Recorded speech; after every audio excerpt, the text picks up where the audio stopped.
Good evening and welcome to Game Time on YurView. Tonight's high school game of the week is the showdown in Scottsdale. The most highly anticipated game of the night and possibly the season will take place as the Saguaro Sabercats host the Chaparral Firebirds, two schools that are located just 5 miles apart. Hello everybody, Chris Harris here along with former Dallas Cowboy and three-time Super Bowl champion Dale Hellstray. And Dale, tonight a rivalry is renewed. Two powerhouse programs that have not played each other since 2014. Emotions will be running high tonight. Should be a lot of fun. Both really good football programs. Haven't played for a while. As you said, 5 miles apart. A long history. Will be fun to watch it. Well, Chaparral is led by first-year head coach Brent Barnes. He's been a part of some big rivalries back in Oklahoma with Norman North and Tulsa Union, but this is his first go-around with the Firebirds and the Sabercats. He is, and you know, we got to know Charlie Regal, and he did such a wonderful job at Chaparral. They've been kind of treading water the last few years. They bring in Brent Barnes. He's done a fantastic job early in this season. It'll be a real test for them tonight.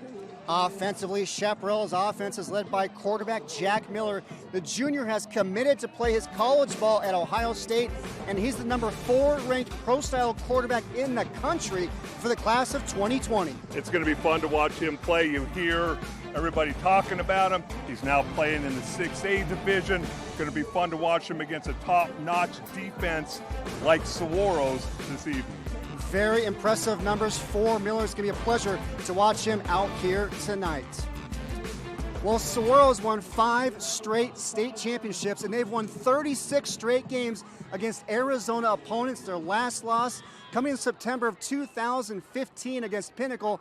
Jason Mons has done a terrific job with this Sabercat program. He really has. I mean, he's come in, he took over for John Sanders, and he's had nothing but success. You see the record there. He plays out-of-state competition, takes on all comers, wants that on his resume and his team's resume. He's done a wonderful job here at Saguaro. Saguaro has 19 players with Division I scholarship offers, and one of them is senior linebacker Connor Soley, who has committed to ASU. Soley is a big-time playmaker who will be all over the field tonight. Yeah, he will be all around the ball. We got to see him play earlier in the year. His older brother's playing at ASU. You see him here with the interception. He'll be on both sides of the football. He'll be logging a lot of snaps this evening. He has to have a big game for Saguaro to come out with a victory. There will be talent all over the field tonight. This is going to be a fun one to watch. Connor Soley is one of them. All right, when we come back, we'll have the keys to tonight's big showdown in Scottsdale between the Chaparral Firebirds and Saguaro Sabercats. You're watching Game Time on YurView Arizona.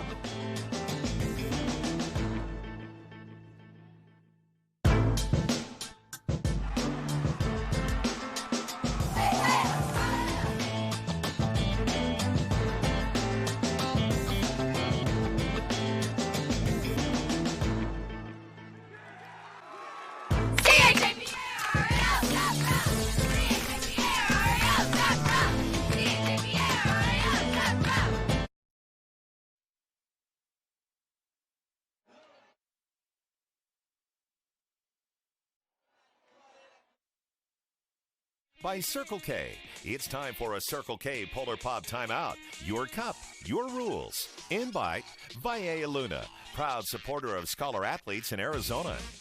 Join us all fall long for some of the top high school football from around the country on Game Time. Coming back to school is a big decision, but at AAI, we're with you every step of the way. We offer career-focused education, and we work with you from the day you enroll through graduation to help you reach the ultimate goal of moving into the career you deserve. Don't be afraid to try something new, to try something different. You'll set an example for your family, for your children. It's never too late to start a new career. Check us out at aai.edu. Or call now and come visit our campus. What is Valle Luna Mexican Food and Cantina? We are a true Arizona original, serving carefully prepared, authentic Sonoran-style cuisine since 1983. We are time-honored family recipes using only the freshest ingredients. Good fun, a family place, a gathering place. We are happy faces and happy hours. We are your new favorite neighborhood hangout. Valle Luna Mexican Food and Cantinas. Welcome back to Scottsdale, everybody, as we get set for the big showdown between Chaparral and Saguaro. The YurView Arizona game of the week. Chaparral head coach Brent Barnes. Here come the Sabercats. And let's now take a look at the keys for tonight's game, Dale. And what do we have here? Well, obviously, with two rival schools that haven't played for a couple of years, emotions are going to be running high early in the game. And everybody's going to make silly mistakes, silly penalties after the whistle penalties. And then you got to win the trenches. Both coaches talk about how we need to be physical up front. And then whenever you play a big game, who is going to come up with the big plays to help win the football game?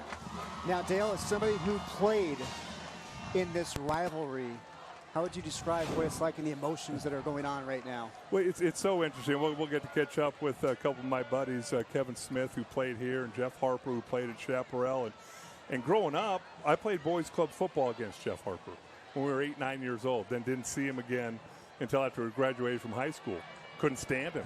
Didn't like him. Didn't like the way he looked. Didn't like anything about him because he went to Chaparral. Get to know him, and you know what? If he'd went to Saguaro, we'd have loved him. And if I would have went or Kevin went to Chaparral, they probably would have liked us over there. But it's the colors, it's the uniforms, it's everything that goes along with that school that makes this rivalry so fun. And speaking of the colors, I spoke with Saguaro head coach Jason Mons earlier this week. The team, the players, they're not allowed to wear red. Just this week or ever? Ever. Ever. Red is a color that is not allowed. Well, I absolutely love it. There's a look right there at the Saguaro head coach as we are getting set for kickoff for the showdown in Scottsdale. And we've got a look at the rivalry right now. And started back in 1973. Saguaro leading the overall series. And how about that 2008 state championship game? Saguaro getting the big victory in that one. Yeah, but you're going to hear at halftime that 73-78 win streak was snapped by Jeff Harper's senior-led Chaparral Firebirds that 30 years later, it feels like it happened yesterday. Never goes away, does it? It does not. Saguaro's going to kick it away to get things going. Parker Lewis gets us started. Saguaro and Chaparral, and Lewis boots it into the end zone. And the Firebirds will start from their own 20-yard line. And here's your Arizona Automotive Institute starting lineups for tonight. Turn your dreams into reality with career training from AAI.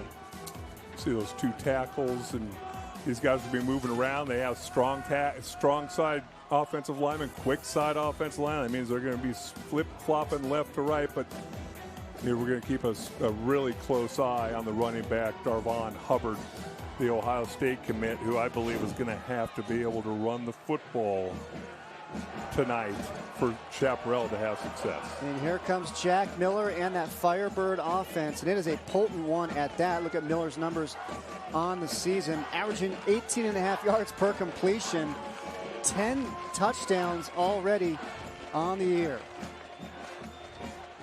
And Miller out of the shotgun, tries to dump it off to Darvon Hubbard, falls incomplete. Hubbard part of that Buckeye backfield. Both Darvon Hubbard and Jack Miller both committed to Ohio State, and they're just juniors.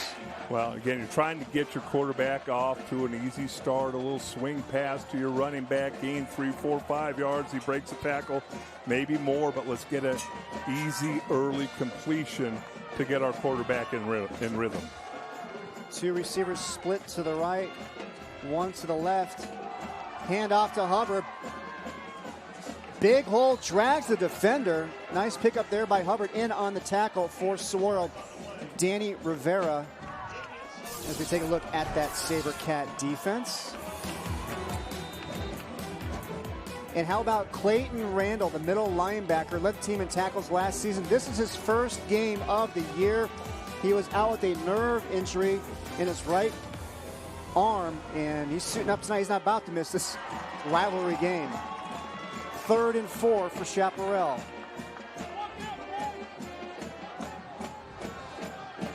Great crowd on hand here tonight. Miller hits the receiver. 1st down, Chaparral. That's Tommy Christakos, the junior. Another one of those big playmakers for the Firebirds. Quick out, Christakos. He's only a junior, but boy, he's made a bunch of big plays in his career. Pass protection holds up, a little out route. Make sure you get past the 1st down marker. He does that. Going against a really good cornerback in Keely Ringo. Going back to Clayton Randall, though, there's a lot of parents who don't want their kids to play other sports if they're playing baseball. Well, Clayton Randall got hurt playing baseball, and now he's back playing football. 1st and 10, Chaparral. Miller down the middle of the field, incomplete. And it was a big hit and a late one there by Danny Rivera. Pops off the helmet of Tommy Christakos. Rivera getting the start tonight, the 6-foot, 175-pounder. He's a junior. You're going to see coming across the middle late, leading with the head. Again, you're trying to keep this game as safe as possible. There's Rivera there, the junior free safety. See what the officials call. Number 17, defense. It's a flagrant foul. That player's been disqualified. So there you have it from our referee tonight, Joel Seawald. Personal foul targeting by Danny Rivera, and he is tossed out of the game. And Dale, going back to your point there, trying to clean up the game, make it a little bit safer, and they're not going to stand for plays like that. Well, again, you have to be smart as a football player. I talked about the emotions, rivalry game. Can't let them get away from you early in the football game. That was a play. Hey, and I'm all for being physical and being aggressive, but that's a play where he could have pulled off of before the contact happened. And he did lead with the crown of his helmet, which I know every coach in Arizona is teaching their kids not to do. So Jason Mons got the explanation from the officials, and you didn't see much argument on the Saguaro side. You didn't. Yeah, he knew it. Firebirds 1st and 10 from their own 47-yard line. Opening drive of the game. Hand off to Hubbard, finds his way through a gaping hole. Down goes Hubbard, the left sideline, still on his feet. Touchdown, Chaparral. 53-yard touchdown run, Darvon Hubbard, and the Firebirds strike first. Well, he's 6 foot, 205 pounds. You spread the defense out. You block a man-on-man up front and let number 6 have a little fun there. Coaches say good in space. He's physical. Once he saw daylight, you weren't going to catch him even if you had the angle on him. And Hubbard showed some of that track speed he has as well. He ran a 10.900 meters this past spring. We have a penalty flag on the field.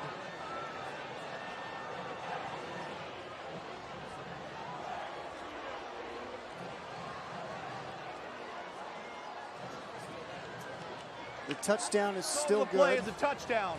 Unsportsmanlike conduct. Number 52 of the defense. That penalty will be enforced on the kickoff. It's the try. There's a good look right there at Darvon Hubbard. 53-yard touchdown run. Just a minute and a half into the game, and Chaparral's on the board. Tommy Christakos on for the extra points. And it is good. It's time to take a Circle K Polar Pop timeout. Your cup, your rules. 10:37 remaining opening quarter. Chaparral's Darvon Hubbard takes the handoff, and he is off to the races. Chaparral leads 7-0. You're watching Game Time on YurView Arizona.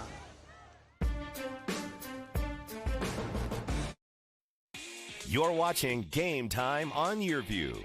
For more in-depth coverage of the top players around, recruiting updates, behind-the-scenes access, and more, check out YurView.com.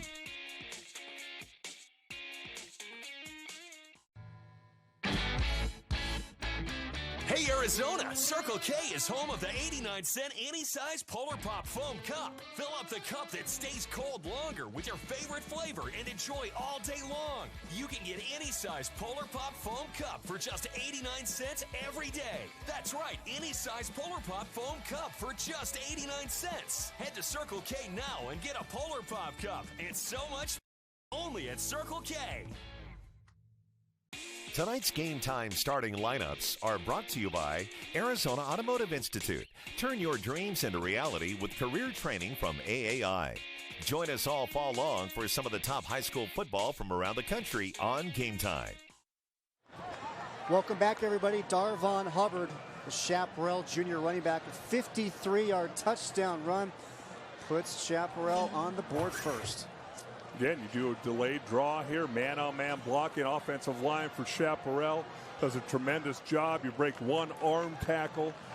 Talking about Hubbard, and then tiptoes down the sidelines, gives a little lean there at the 100-meter dash, and a touchdown for Chaparral.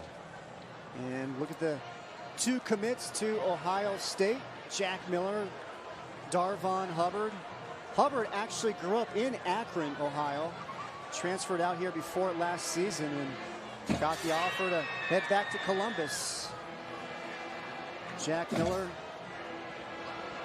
showing everything that he's been worth, been starting since his freshman year. And going back to the keys to the game, Dale, they all kind of added up right there in that opening drive for Chaparral as Christakos knocks that one through the back of the end zone. We talked about the battle of emotions. We saw the emotional play there from the Saguaro secondary at the late hit, the targeting. Then you had the winning in the trenches. Chaparral's offensive line opened up a hole for Hubbard, and you talked about the big plays, and it was the 53-yard scamper there, put Chaparral on the board. Let's now take a look at the Saguaro offense here tonight. And you look up front, you got two sophomores, two juniors, and the only senior is the right guard, Newman. Obviously, you got some skilled guys outside. Israel Benjamin, the running back, doing a really nice job this season. Sabercats start from their own 20. Beverett play action, hits his receiver. First down, Sabercats. Hauling it in is Will Schaefer, the junior. Well, you talk about Beverett, and he continues to get better with each game. A young kid, already been offered by Indiana, interest from Stanford and Oklahoma. With that 3.8 GPA, you're going to see him by the end of the year almost become a different quarterback. Moves the chains for the Sabercats. This time he hands it off to Benjamin. Nice spin move. Another first down for Saguaro. Israel Benjamin had 183 yards rushing last week in the win against Desert Mountain. Well, he's got a 4.77 GPA. That's not bad. I mean, you can take two of my semesters, add them together, and I don't add up to 4.77. You see the elusiveness and the vision. The other thing I want to point out about Beverett is he is 6'3". He is taller than a lot of the quarterbacks that have come before him here at Saguaro. Therefore, gives him a better advantage at the next level. And we've got a false start against Saguaro. False start. Offense, number 87. 5-yard penalty, still first down. Referee again is Joel Seawald.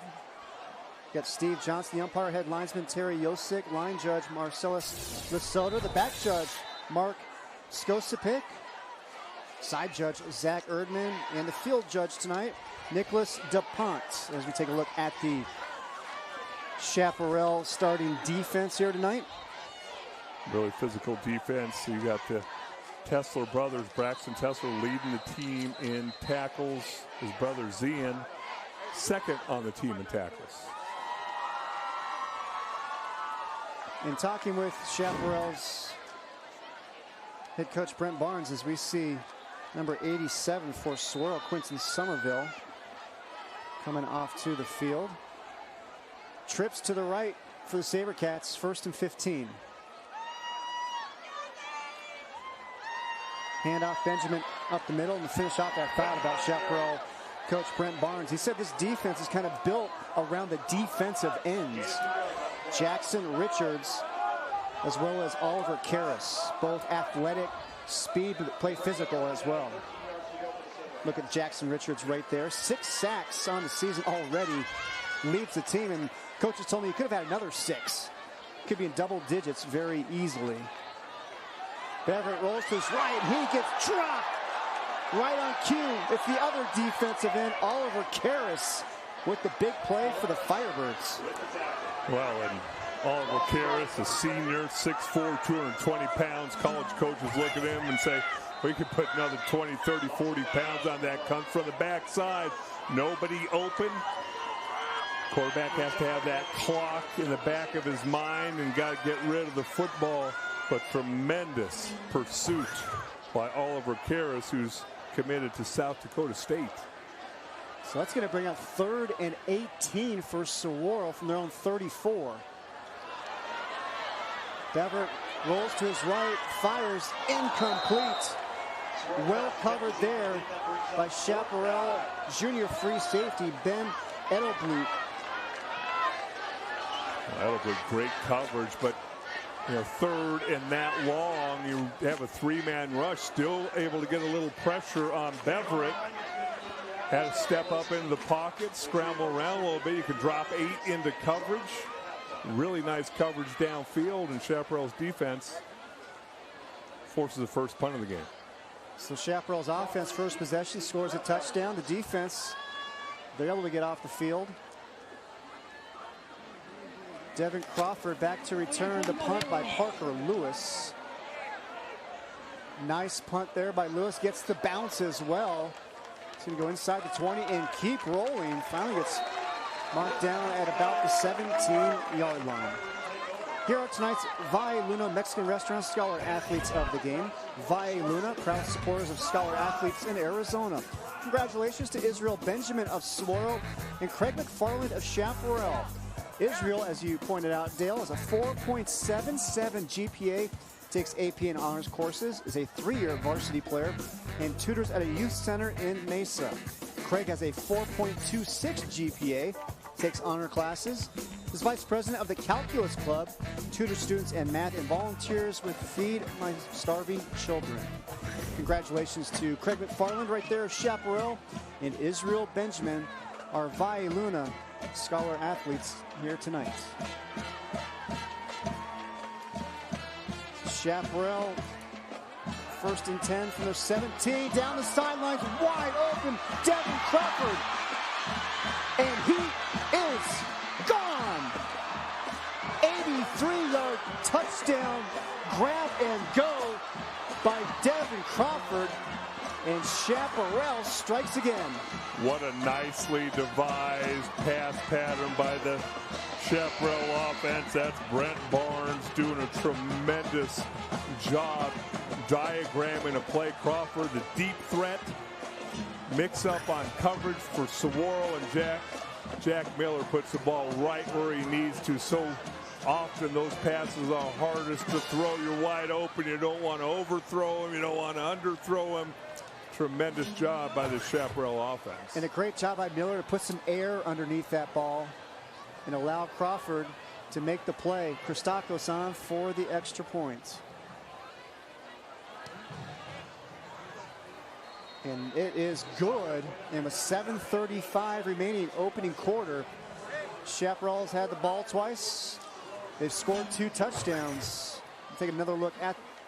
Look over to the left. You're going to see Ringo step down inside for some reason. Crawford averaging almost 20 yards per catch coming into the game on his 9 catches. That average is going to go up. And remember, he's only a 5'10", 175-pound junior. So you've got so many playmakers for the Chaparral team. And remember, they had a bye week last week.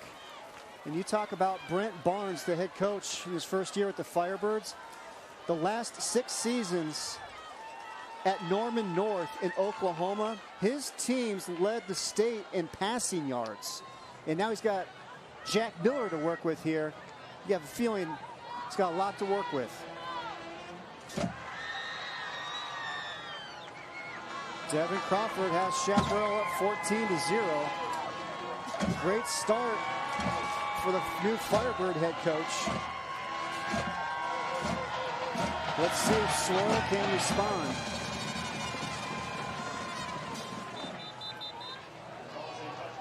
And it's going to be a touchback. We got two excellent kickers here tonight. Obviously very strong legs. Other thing I want to point out, there's 7 officials here tonight. A lot of people are wondering why 7 officials. Is it because it's Saguaro Chaparral rivalry game? Talked to a couple officials from the AIA before the game. They are experimenting. They're actually doing this 3 or 4 games each week, and come playoff time, they're going to use 7-man crews the further you go along in the playoffs. So this is not just for Saguaro and Chaparral. The semifinals and state championship games, they'll have 7-man crews. 1st and 10, Sabercats from their own 20. Beverett, keeper, left side, turns it upfield. Nice pickup there of 5.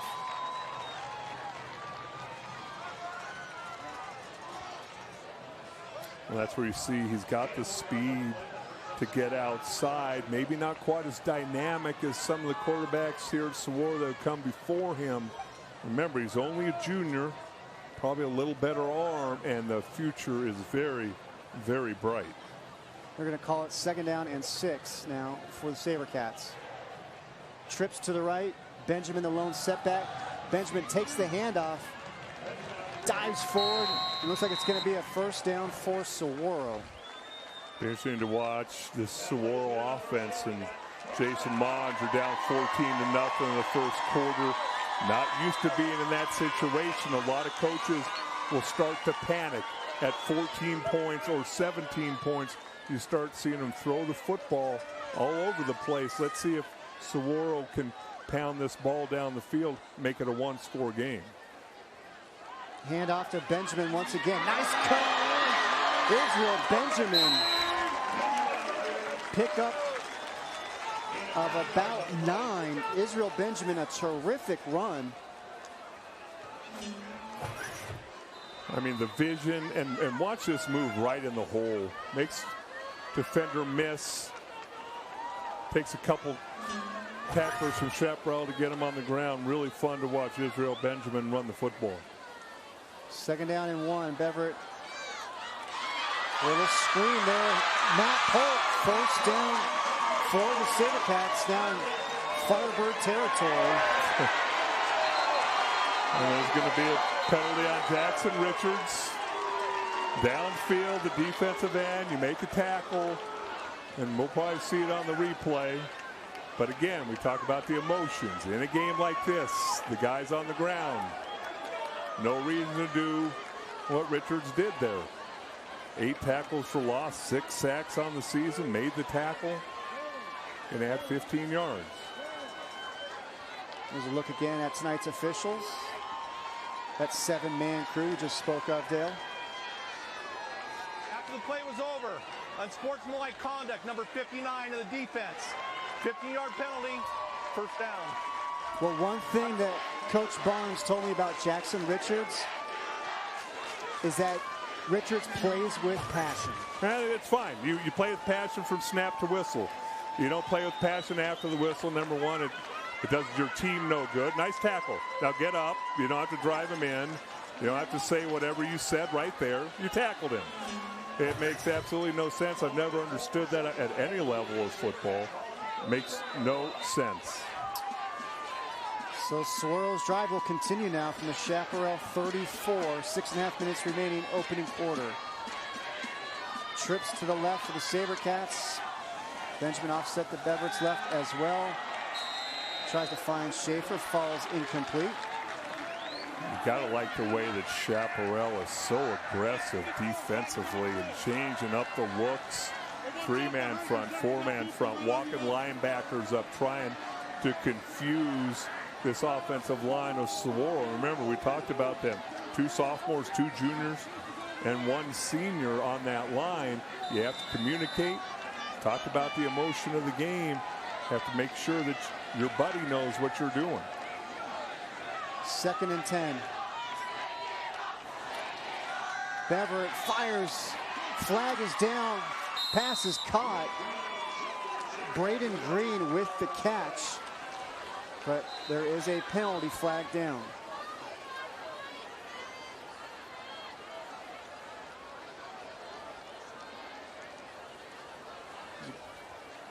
We're wondering with the 2 extra officials if we might see more penalty flags tonight. Well, when there's a penalty, you got to call it. There is no foul. And I appreciate that. Get together, talk about it. I saw this, you didn't see that. Okay, no call. Let's move on. Brent Barnes looking for an explanation. Looks like he's okay with it. So it's going to bring up 3rd down and 1 for Saguaro. Interesting to see if Saguaro takes a shot downfield, figuring this is 4-down territory, or they just pick up the 1st down. And it's going to be a handoff to Connor Soley. Plows his way for the 1st down. That will move the chains for the Sabercats. We touched on it off the top, Dale. Connor Soley, big-time playmaker, plays both sides of the ball. He's going to be all over the field here tonight. Got to see him play against Liberty from Nevada. You're going to see guys right in the hole, just going to lower that shoulder, run through tackles, and make sure he picks up that 1st down. Parker Smith from Chaparral, the first one with contact, number 44.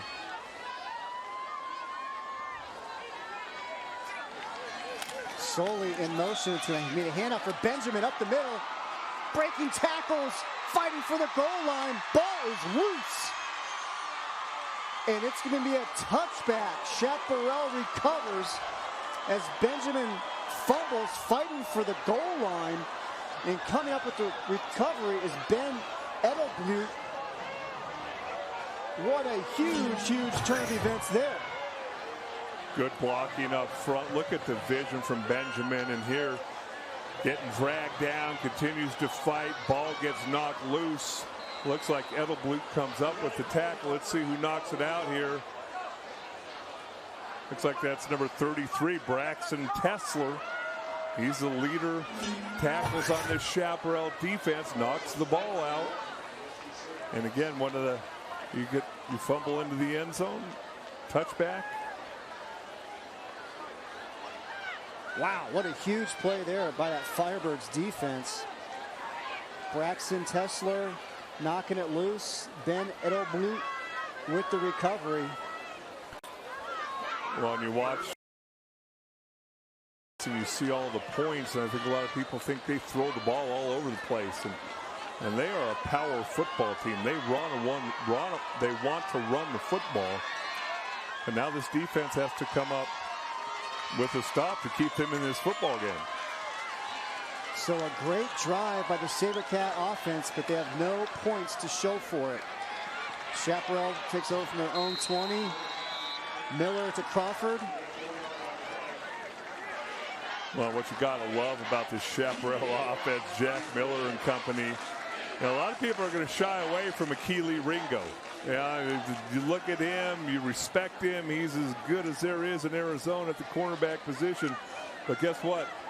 If you're guarding the guy we want to go to, we're still coming at you, which you got to love in high school football. 2nd down and 6. Hand off to Hubbard, and he gets bottled up, nowhere to go. To follow up on Keely Ringo, Dale, he's not only considered the best cornerback in the state, he is ranked as the top cornerback in the country for the class of 2020, a 5-star recruit by all of the services. And he has got 32 offers from schools that you might have heard of, too. Alabama, Clemson, Florida State. Yeah, well, you say Alabama and Clemson, you just stop there. That means they've offered him, everybody else has offered him. 3rd and 6. Ball is tipped at the line of scrimmage. Great job up front by that Sabercat defense, and it's Jaden Swink, the senior captain, coming up with the play. Well, and he's 6'2", 252-pound senior, an offer from Army. He's a kid that if he'd be 2 inches taller, he'd be recruited by a bunch of D1 schools. But get your hand up in the passing lane, deflect the ball, give your offense another chance without Chaparral scoring points. So great job by that Sabercat defense to get a 3 and out. Christakos boots it away. And Connor Soley's just going to let that ball roll to a stop at the 41-yard line. How about Christakos? This guy does a little bit of everything. Wide receiver, kicker, punter. No, he does a lot of everything.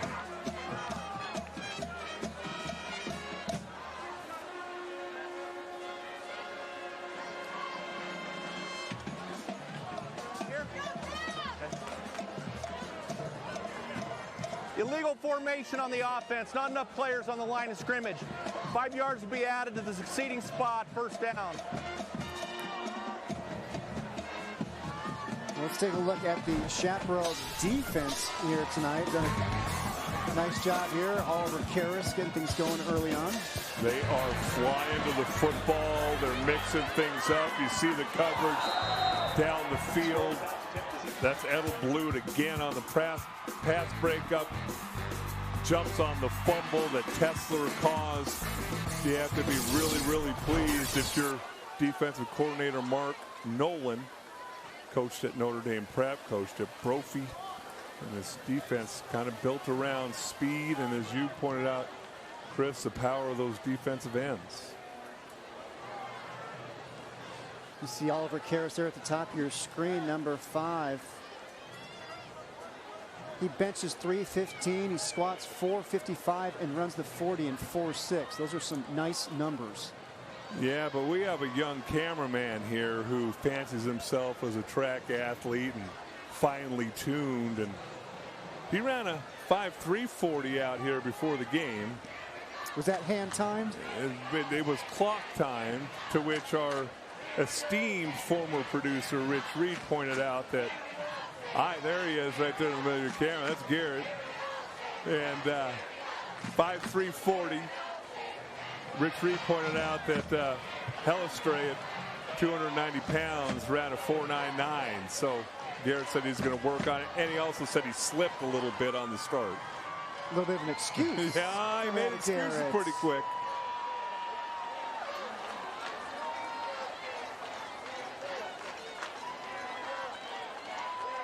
Well, we had a delay on the field. 41-yard line. It'll be 1st and 10 at the 46.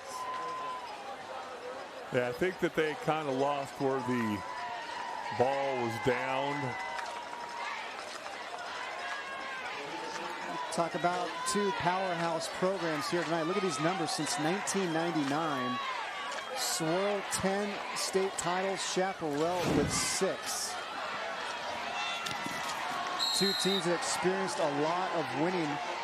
John Sanders and Jason Mons at Saguaro, Ron Estabrook and Charlie Regal at Chaparral. Very successful reigns at their respective schools. Charlie Regal now, of course, over at California with the Bears. Off to a 2-0 start. They get ready for Idaho State tomorrow. Since when did Cal become so good they can schedule FCS schools as an easy game on the 3rd Saturday of the season? I think that's happened ever since Charlie Regal showed up on campus as Benjamin gets stacked up. We have a penalty flag on the play. Obviously, it looks like that's where offensive holding is, and I guess I would hope if you're subordinating a hold that there would be a hole. Personal foul, face mask. Number 5 of the defense. 15 yards added at the end of the run. First down. So that's Oliver Karras, the 3-year varsity performer and one of the team captains. Well, you sit there as an offensive lineman, you always see those flags in the backfield. It's like a 10% chance if that ever happens. And obviously can't really see from that angle. Not sure how the official could have seen it from that angle.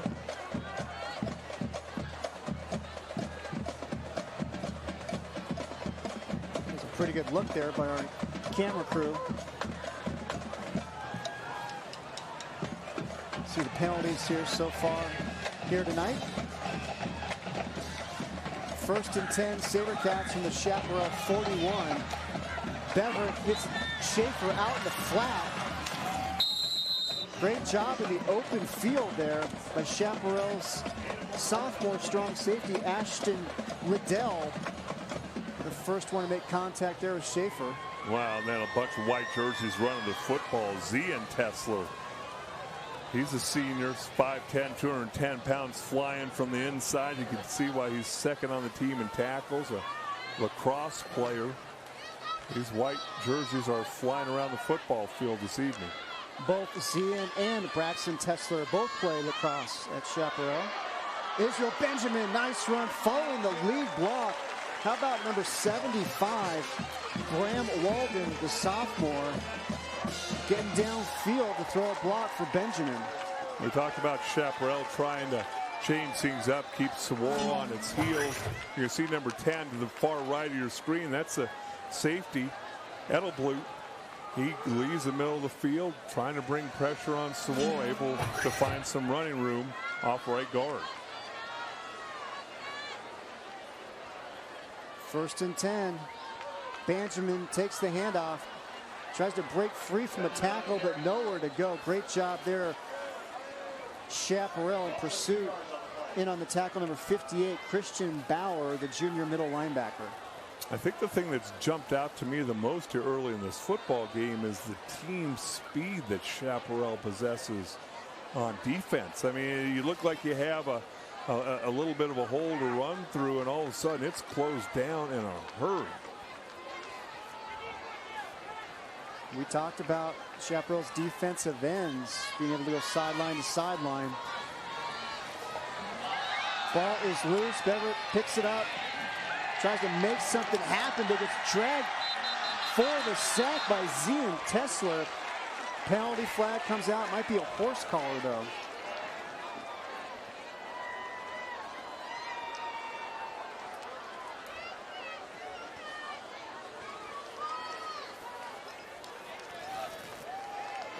And that is indeed the call. Well, it's right in front of the official again. Fumbled snap, looking downfield by Beverett, tries to make something happen, and you can kind of see the look on Tesler's face, knowing that, boy, if I'd have grabbed him 6 inches lower, it wouldn't have been a penalty. So Saguaro now 2nd and 3. Beverett rolls his left, fires to the end zone. Touchdown, Sabercats. It's a 20-yard scoring strike. Beverett to Matt Polk, and Saguaro is on the board. Well, Matt Polk been offered by Florida, ASU, Notre Dame, Michigan State, 6'4" tall junior. Can kind of throw it up, going down the sidelines, corner of the end zone, trying to get your quarterback out of the pocket, buy him a little time, go up and get it. Pretty good coverage downfield by Camden Hightower. Just better execution by Saguaro on that pass play. And our cameraman Toby says the extra point is good. We'll go with it. 14-7. Saguaro cut that Chaparral lead in half. Chaparral continuing to bring pressure. Look at all the guys up coming. Saguaro this time sprints left away from the pressure, leaving those cornerbacks in man-to-man coverage outside. And Hightower, he's an athletic, disciplined cornerback. Just the best teammate, a 4.0 GPA. Can't do a whole lot more than Hightower did on that particular play. Good look at Matt Polk there. His older brother, Nate Polk, is the senior defensive back. And they have an older brother, Ray Polk. You might remember about 10 years ago, was an all-state running back at Brophy. Athletic family. So on that last drive for the Sabercats, they were the beneficiaries of 2 15-yard penalties against Chaparral. See, I think that's what your family was thinking. You know, the older brother Steve came along, and as good athlete as there was in high school, averaged like 28 points a game in basketball, played football, and then you come ran along, track as well. And they're thinking you're coming along, and it just ended. And it was Steve. Started and ended with Steve. It was Steve pretty much started and stopped. Yeah. With carried the torch for the Harris family. With my third brother, yes. High expectations for myself from others coming up through the pipeline, but didn't quite pan out like my brother Steve. Chaparral's offense comes out to the field now in their first 2 drives. They scored 2 touchdowns, 147 yards that last drive. Swirl got the 3 and out, held him to 4 yards. Well, again, I think there's so many people out there who want to see Jack Miller. They've heard about Jack Miller. They've read about Jack Miller. And now you've got this coaching staff for him. And you talk about Brett Barnes and Tim Kohner, the co-offensive coordinator. And you've got a running attack with some big offensive linemen up front. And the flags continue to fly here in the first quarter. About a minute and a half remaining.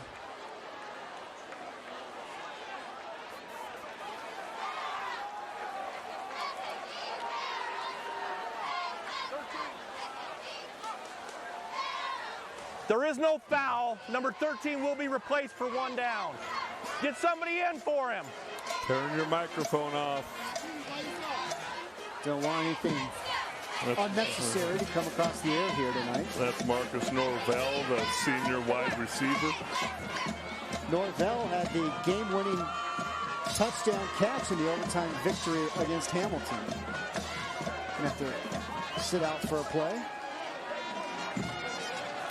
And it's going to be a handoff to Hubbard.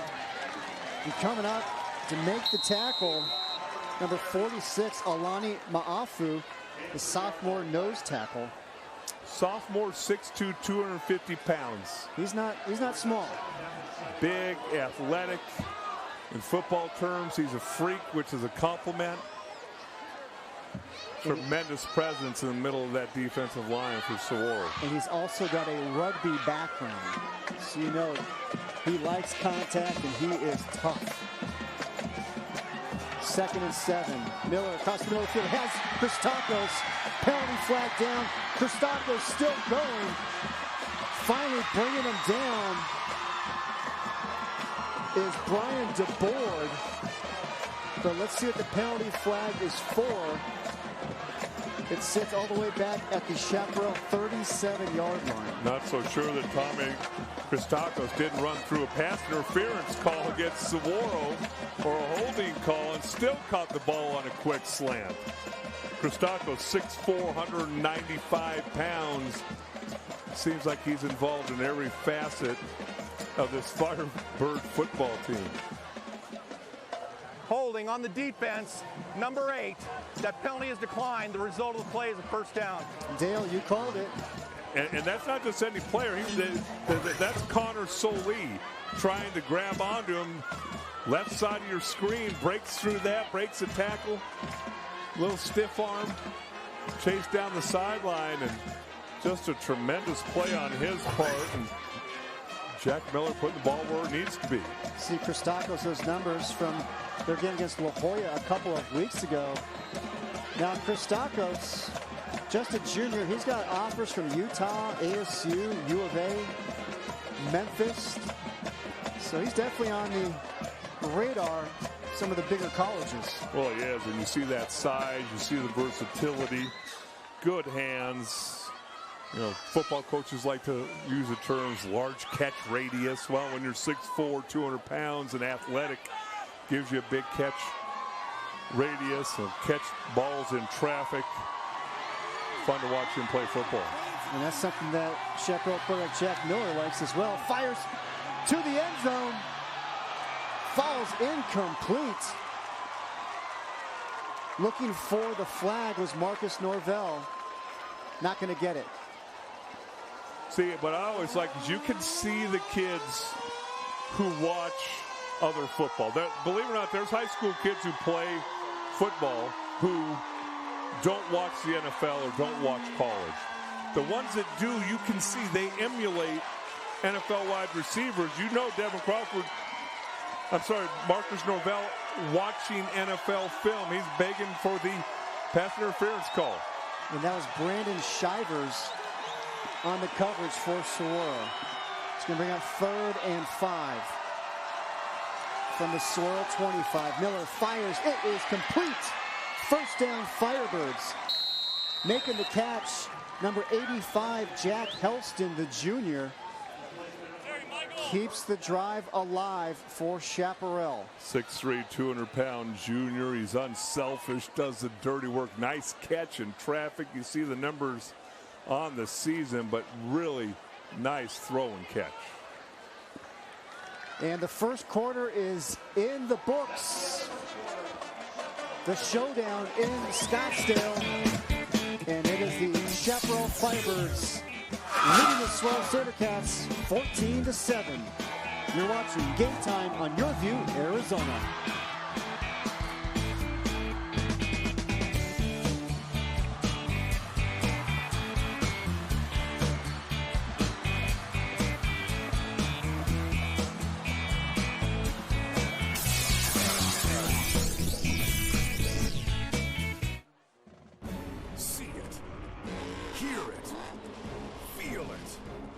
Monster Jam.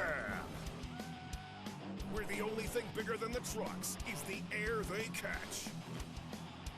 See Gravedigger, Max D, Son of a Digger, and more of your favorite Monster Jam trucks.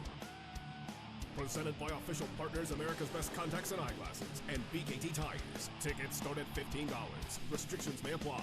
University of Phoenix Stadium, October 6th. What is Valle Luna Mexican Food and Cantinas? We are a true Arizona original, serving carefully prepared, authentic Sonoran-style cuisine since 1983.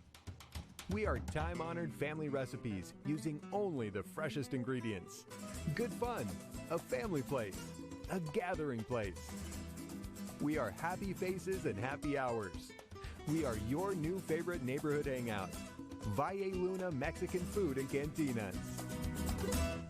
From style tips to travel ideas, Arizona Living Your Life, Your Style is designed to enhance your life in Arizona. We're hitting the lanes on the next Arizona Living Your Life, Your Style. Come with us to Bolero in Gilbert. Plus, the Arizona Governor's Office of Highway Safety shares tips for staying safe on Arizona roadways. Watch Arizona Living Your Life, Your Style, Sunday and Tuesday on YurView. Brought to you by the Arizona Governor's Office of Highway Safety. Welcome back, everybody. You're watching Game Time on YurView Arizona as we get ready for the start of the second quarter. Chaparral leading Saguaro 14-7. Well, Monster Jam is adrenaline-charged family entertainment providing jaw-dropping displays and gravity-defying feats that leave fans on the edge of their seats. The biggest stars on four wheels return to University of Phoenix Stadium on October 6th. Tickets available now at Ticketmaster.com.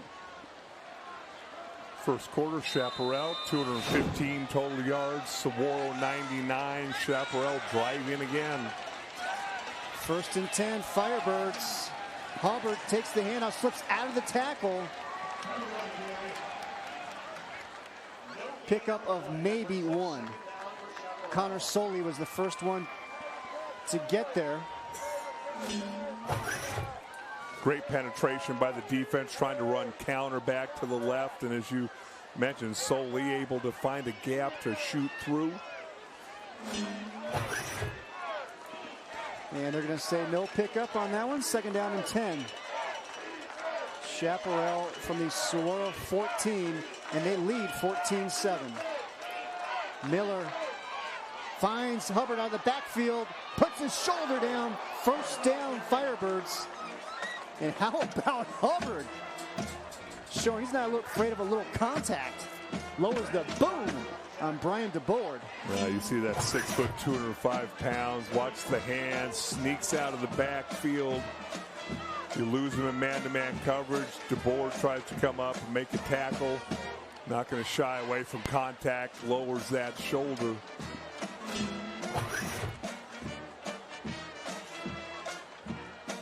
DeBoard, a safety for Saguaro, who played JV last year as a junior and stuck with it. Hubbard in the Wildcat formation takes the snap. Waiting for the signal from the officials. They finally get it. Touchdown, Chaparral.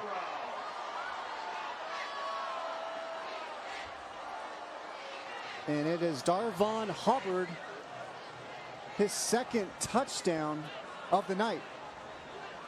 What a nice drive by Chaparral. You said, direct snap to Hubbard.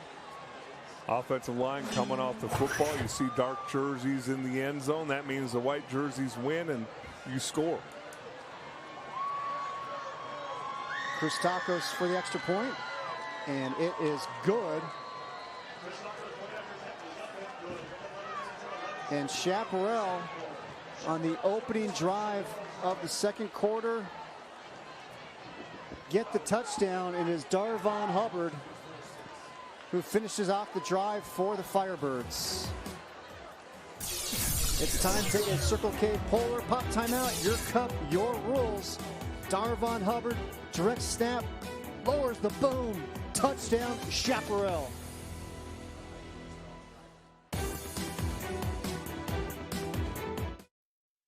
Tonight's Game Time starting lineups are brought to you by Arizona Automotive Institute.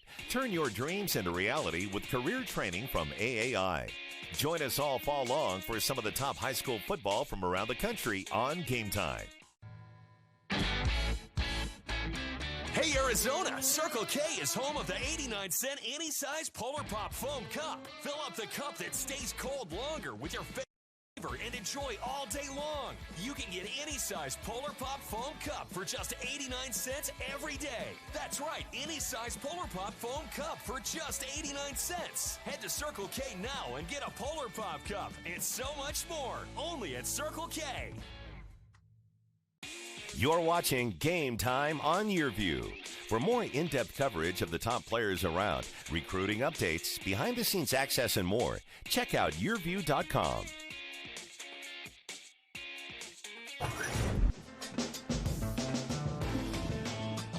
Beautiful evening here at Saguaro. Good look at the moon there. I'll tell you what, it's been a good night so far here for Chaparral. 98 degrees out here. Sabercats Stadium. The Firebirds have been lighting it up here, especially their junior running back, Darvon Hubbard. Great vision. You see there, physical at the point of attack, going to run through arm tackles, has speed down the sideline. You're not going to catch him,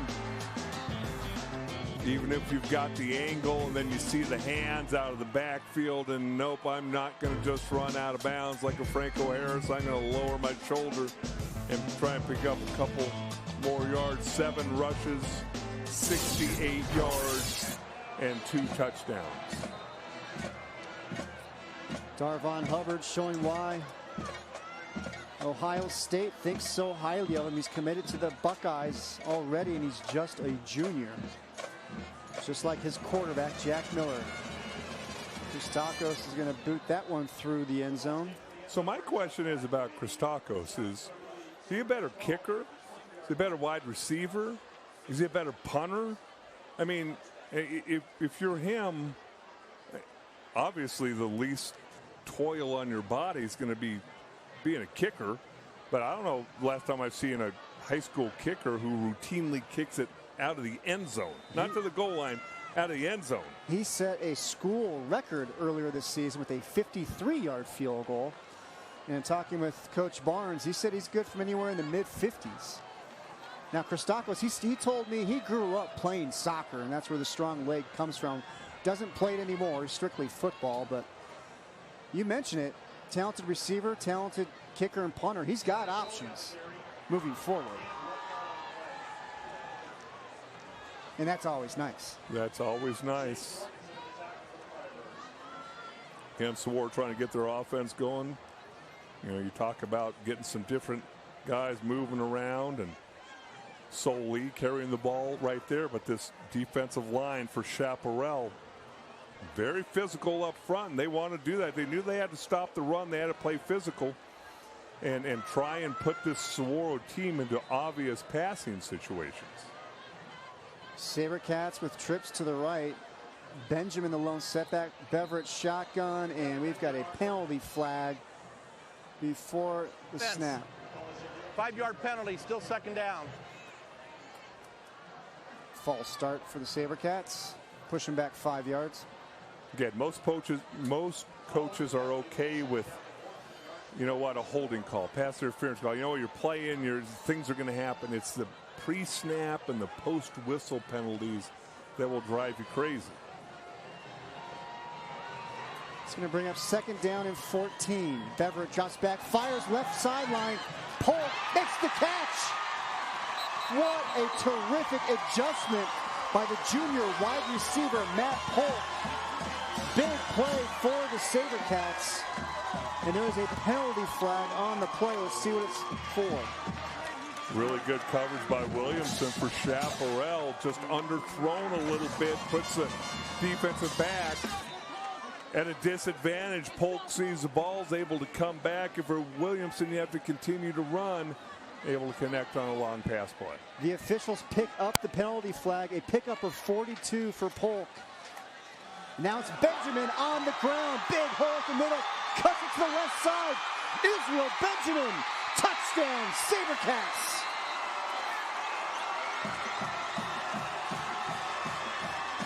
Following the 42-yard catch by Polk, it's the 42-yard touchdown run by Benjamin.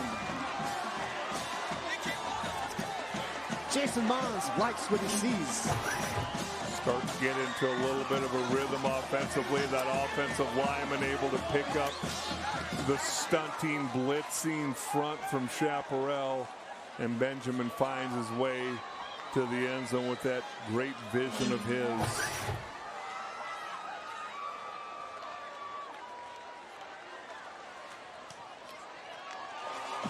Extra point is up and good by Parker Lewis, a USC commit. Israel Benjamin, 42-yard touchdown run, pulls the Sabercats within 7. Now Benjamin, he's got some boxing in his background. His father, Joshua, is a former New York Golden Gloves champion who now owns the Gene Lewis Boxing Club in Mesa. Israel, he boxed growing up. As we take a look at the Matt Polk big catch, and then it was Benjamin to finish it off. But to finish up that story on Benjamin, talking about the boxing, I'm like, what translates from being in the ring to being out in the field? He said it's balance, it's having the quick feet, and oh, by the way, he said a jab in boxing is like a stiff arm in football. Well, then you add to that some vision, elusiveness, and toughness, and you got the makings of a really good running back. Again, it just 4.77 GPA. That's four AP classes, 1 honors course. I'm sticking to my guns. I don't think they offered those back when I was here at Saguaro High School. Otherwise, you'd have taken them all, right? I would have tried to avoid them like the plague. You would have steered clear of that side of campus? I'm sure there's a side, and I would not have been invited over there. Well, those good grades, they run in the family. I mean, Israel's older brother, Joshua, he was the first African-American valedictorian ever at Brophy back in 2016, and he is now at Harvard. You look at the schools that are looking at Israel, he's got Stanford, Northwestern, Harvard, Princeton, and Columbia. That's what my list looked like coming out of Saguaro. Not quite. 1st and 10, Firebirds. Miller rolls to his right, sets his feet, fires down the middle of the field, has the receiver, just goes over the outstretched hands of Christakis. Gotta love the aggressiveness of the play calling. Brent Barnes, who we talked about, the new head coach there at Chaparral, and Tim Kohner, the offensive coordinator, they are not afraid to take shots down the field. You see the numbers on Jack Miller there, 6'10", 160 yards. You see the arm strength, the athleticism. Jack Miller's listed at 6'4", 205 pounds. He's only a junior. Mobile, strong, smart, everything you're looking for in a quarterback. Handoff to Hubbard. Plenty of room left side. Going to get brought down just short of a first down. So we're 3rd and 1, a pickup of 9. Just throwing the ball down the field. Watch this Saguaro defense. I mean, look at the caverns there are to run the football. That offensive line coming off the ball, being physical, doing a nice job. You see Sam Weiner, he's a senior, smallest offensive lineman, but he's the toughest on the team pound for pound.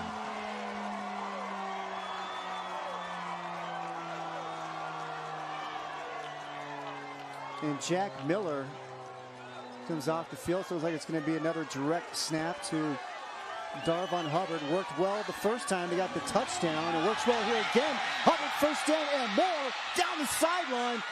Still on his feet. Finally gets knocked to the ground. But a big run by Darvon Hubbard, and he is slow to get up. Well, let's hope his leg didn't get caught under there. What an athletic move. First of all, the patience, like a Le'Veon Bell, then bounces it through the first opening he sees. And then right here, looks like he might have turned that right ankle as he avoids the tackle of DeBoer. Watch his right ankle right there.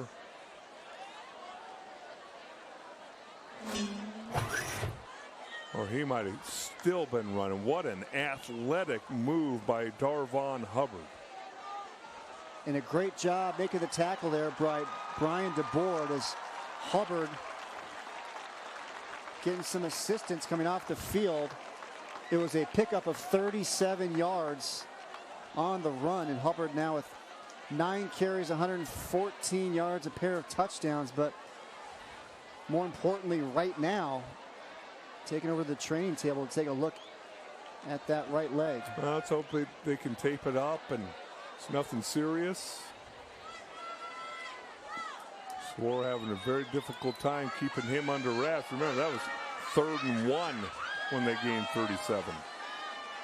So Jack Miller back out. 1st and 10 from the Sabercat 34. A little pass out in the flat to Crawford, and great tackle made there by Connor Soley, the senior linebacker, captain, making the play from the Saguaro.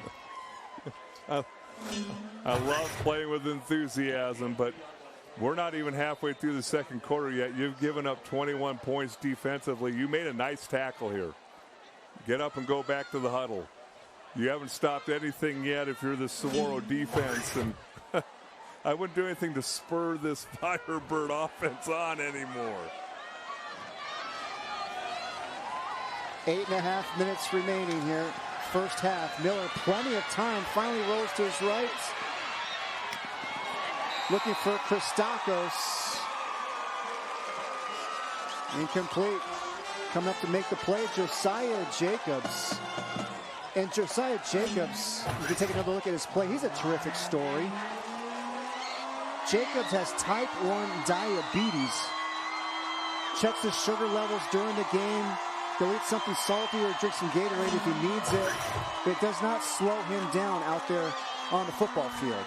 Fun to watch kids like that play and have success. I know Mark Andrews, who went to Desert Mountain and Oklahoma and now is with the ball in the NFL, has dealt with that.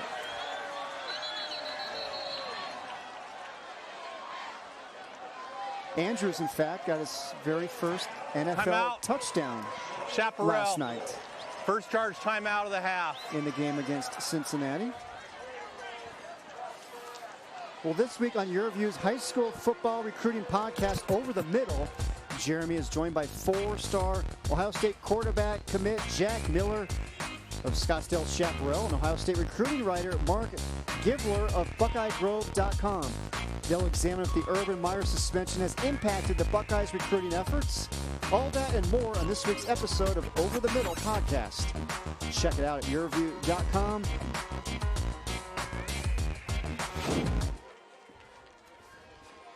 So the timeout by Brent Barnes and Chaparral with a 3rd and 7.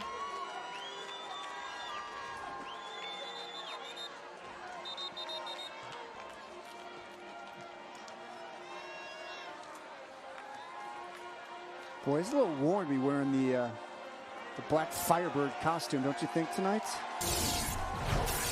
A little toasty out there. Take a look at some of the Chaparral players getting the big time looks from the colleges. 3rd and 7. Miller has time, steps up, fires. Ball's incomplete. Looking for Christakos, but what a play by the senior strong safety, Nate Polk, making the big hit. We got a penalty flag down.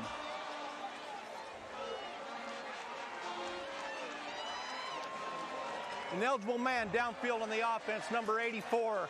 That penalty is declined. 4th down.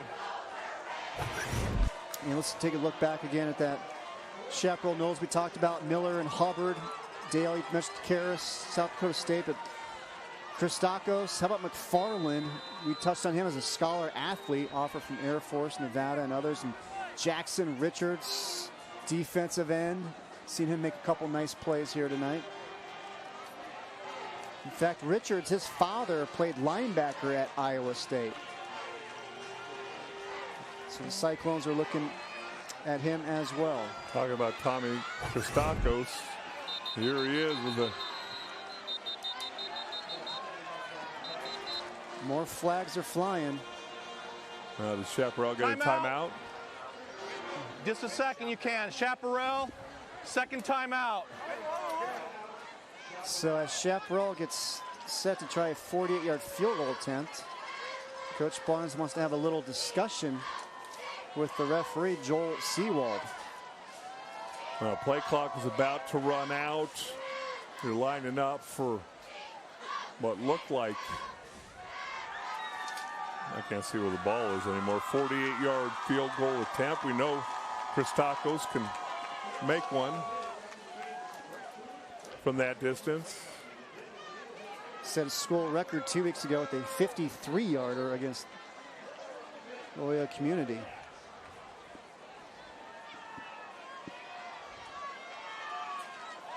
We've talked a little bit about Jack Miller here tonight.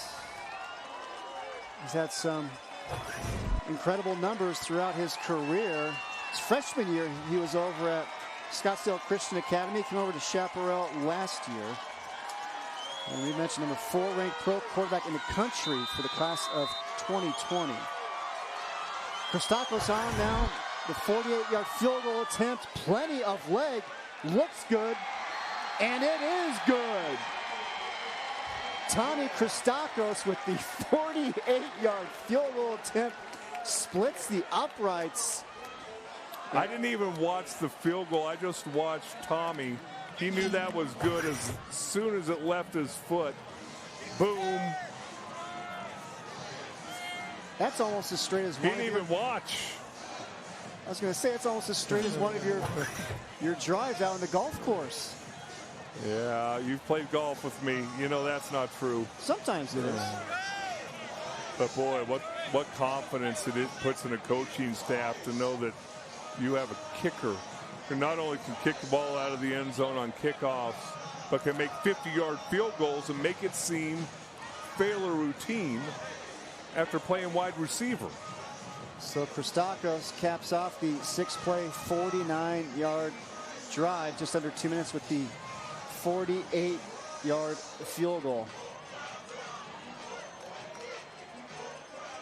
Jason Mons and the Sabercats now trail 24-14, 8:11 remaining here, second quarter. Seems like I've talked enough for like almost a whole game, and we're midway through the second quarter.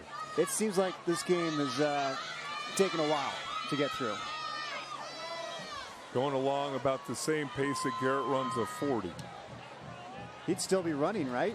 If he was going 40 yards. Well, let's see what Saguaro can come up with here. They've obviously got the 2 touchdowns. They have the ball back. One of the best cameramen in the business right there. Garrett Savage, along with the rest of our camera crew, doing a terrific job giving you the pictures. He makes that 50-pound camera look like it's about 8 pounds. Makes it look like a baby toy out there. Sabercat offense back out on the field, starting from their own 20, down by 10. Soley in motion. And they're going to fire it to the right side. Little screen. Soley breaks the tackle, still on his feet. Connor Soley making a dash. One man to beat. Crawford, he does. Touchdown, Sabercats. No flags down. Connor Soley, the 80-yard grab and go. And Saguaro answers right back. Gets the ball outside. One of your playmakers, guess what? Make a couple guys miss. And then look at this vision, the cutback ability. A couple linemen get downfield and throw blocks, and Soley will not get caught from behind, even though you're talking about Devin Crawford giving chase. But remember this about Connor Soley. He is a track star at Saguaro as well. He finished 5th at state in 100 meters this past spring. And he showed all of his speed there on the 80-yard touchdown. And that Sabercat offense, a quick strike offense, when you got players like Connor Soley.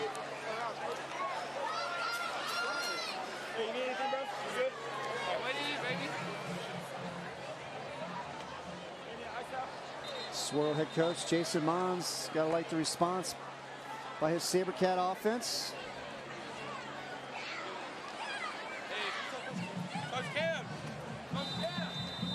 Parker Lewis, the USC commit, on for the extra point. Lewis just a junior.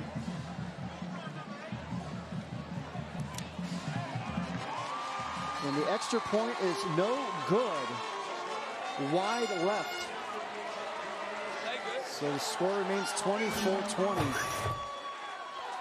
You get the ball outside. Look at the blocking. You got to give a lot of credit to Braden Green for opening up the first running lane. Couple linemen got downfield, and then it's just a race after great vision by Soley to get into the end zone.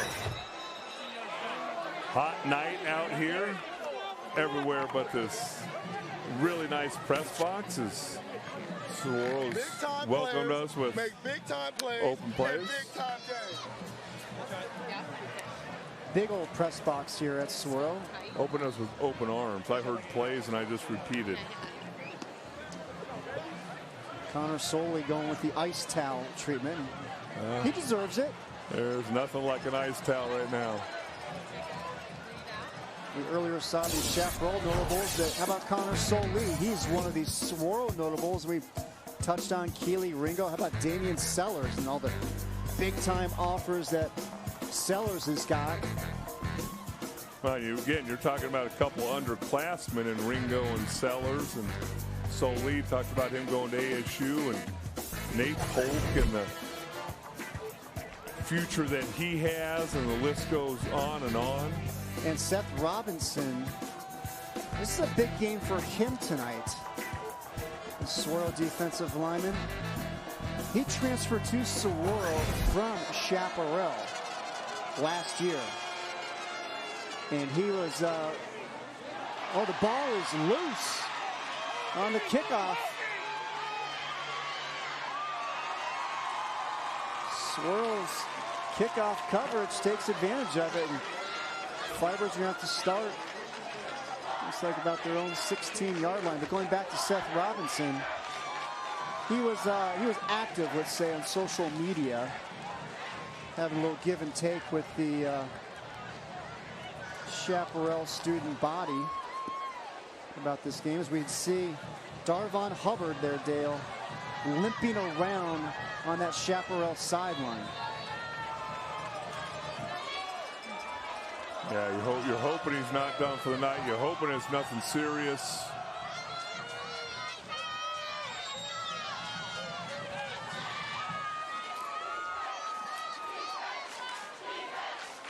Firebirds going to start from their own 16. They lead 24-20. Miller, left side, intercepted. Brian DeBoard. Not sure if there was some miscommunication there with one of the wide receivers, but Brian DeBoard, the senior, comes up with a big interception for the Sabercats. I was just going to say, great protection by that Chaparral offensive line. Jack Miller able to step up in the pocket and looked like there might have been a little contact down the field. But I would guess more miscommunication than anything. Looked like Christakos might have been the intended receiver for Chaparral, but either way, it's Brian DeBoard, athletic senior in that Sabercat secondary, comes up with a big interception and gives the ball to that Sabercat offense at the Chaparral 38. Beverett scrambling, looking for some room to run, but a great open field tackle made by the Firebirds, and it is the free safety, Ben Edelblut.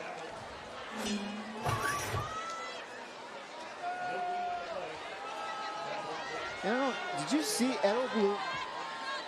It was Edelblut made the put the pressure on, but making the tackle, you can see there, was Ashton Liddell. Liddell, the sophomore, making the play.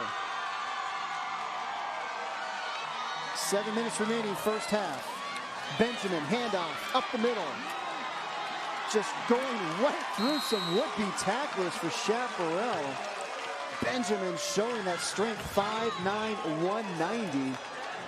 Well, you just wonder this heat. Those were tackles this Chaparral team was making in the first quarter, and now they're turning into arm tackles, and Benjamin's too strong, has too low of a center of gravity to try and tackle him with your arms. It's going to bring up 3rd and 1. Benjamin again fighting for that first down. And it looks like that Chaparral defense makes the stand. And it's going to bring up 4th down for the Sabercats at the Firebird 29-yard line. Well, I can't believe there'd be any discussion of kicking a field goal here. I mean, if you're Saguaro and you want to impose your will on Chaparral, you go for it on 4th down. And it's going to be a timeout before the snap by Chaparral.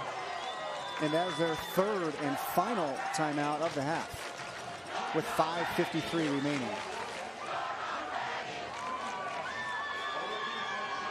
Good look at Brent Barnes right there, the head coach. He took the Chaparral head coaching job early March. His first taste of the Saguaro-Chaparral rivalry.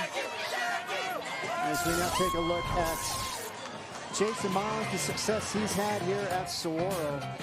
Dale, it doesn't get a whole lot better than that. Yeah, I don't know how it can. And, you know, 76 college scholarships, 41 of those D1s. And, you know, I've sat and talked with him a few times. And you know, the thing about that when he's here, or when Charlie Regal's at Chaparral, and you go around all these, the Richard Taylors of Centennial, you know, the D1 guys, the 5-star guys, you don't have to do anything to get those guys recruited. It's your 10th, 11th, 12th guy that helped them get college paid for. And on 4th down, Chaparral defense comes up with the big stop. Jackson Richards, the junior defensive end, blows up the play for Saguaro, and they turn him over on 4 downs. You see the numbers on the season, 6 sacks. Watch the penetration backside as he just runs through the inside shoulder of Jalen Jeffers, the 6'6", 255-pound junior offensive tackle for Saguaro. So Jackson Richards. And Jackson Richards, 6'5", 215. You look at him, you see his athletic ability, his intensity. but you also see about another 50 pounds on his body in the next couple days. Bad snap. Jack Miller does all he can to fall on it. So just as that Chaparral defense comes up with a big stop, Firebirds offense gets off to an inauspicious start here to their next drive. Yeah, that's Von Groby's snap a little high and right, moving to his left. Always have to make sure you snap the ball before you start to move as a center when you're in that shotgun. So a loss of 18 on that play. Second down and 28.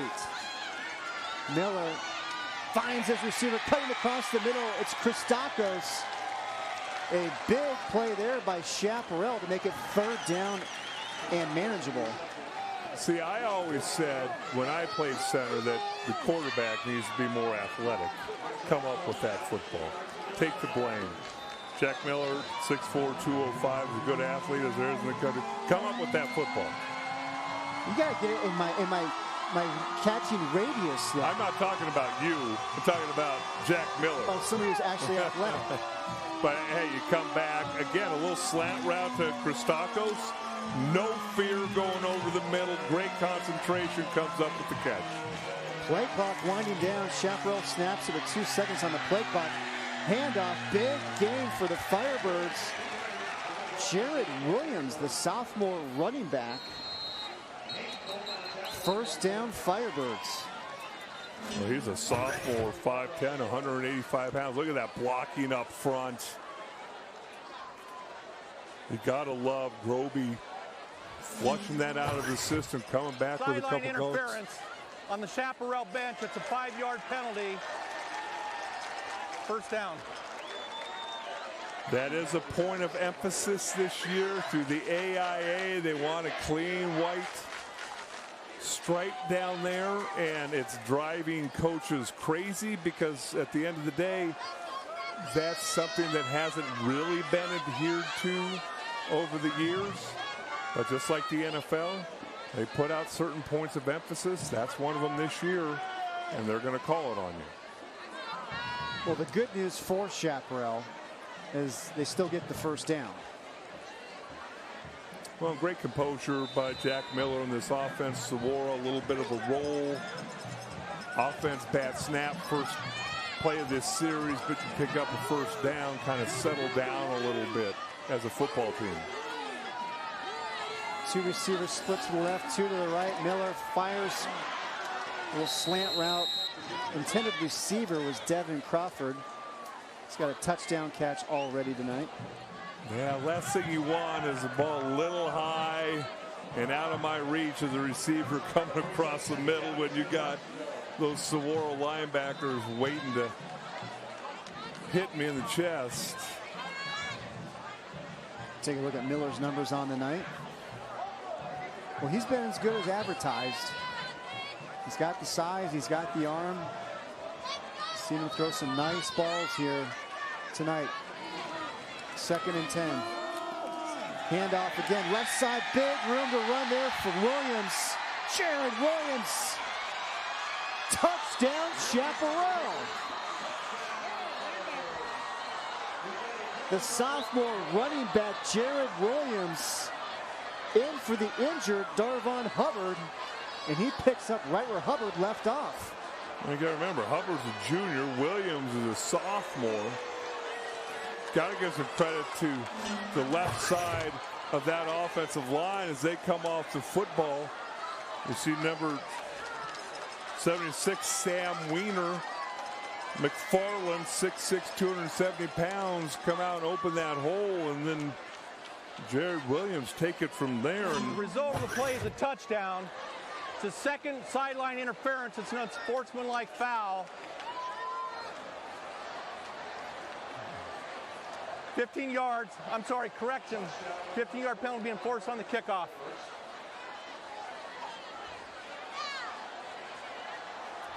So the second sideline warning of the drive against Chaparral, but the touchdown stands. You got to be really impressed as Williams came into the game averaging almost 21 yards per carry. You know he has big playability.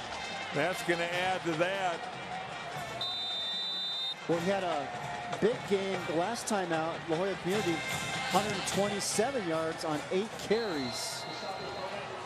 Extra point is good.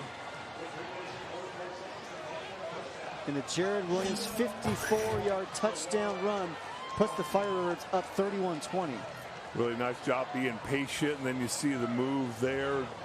Gets the board going one way, cuts back, and then kind of deceiving speed. Doesn't seem like he's really moving that fast, but those are the guys that are tough to tackle because so many tacklers are chasing after you, okay, and they're watching the way you run. And he looks so smooth running the football. Wow, what a bright future. Firebirds, 369 yards of total offense here in the first half. 189 passing yards, 180 yards running the football. And guess what? No rest for the weary is Jared Williams. Guess what? You're a backup running back. That means you're on the kickoff team. Oh, I know you just scored the touchdown. There's still some work to do. Yeah, there is. He's basking in his glory over there a little bit. Say, hey, don't forget you're on the kickoff team. 66 yards on the drive for Brent Barnes' Firebirds, 54 of them. And Jared Williams' touchdown run. Now let's see if Christakos has got the leg to get one into the end zone, kicking it from his own 25-yard line. This might be a bit of a challenge. And he's just going to kind of do a pooch kick there.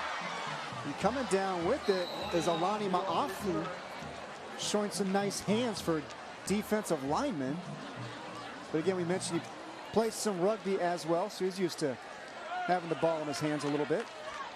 You can see the disappointment in Tommy Christakos' body language. And the coach said, hey, just pooch kick this.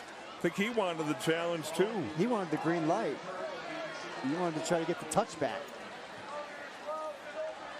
So the Saguaro offense, they are in chase mode here tonight against Chaparral. 3:41 remaining first half. Sabercats with excellent field position as they will start from their own 42-yard line, down by 11.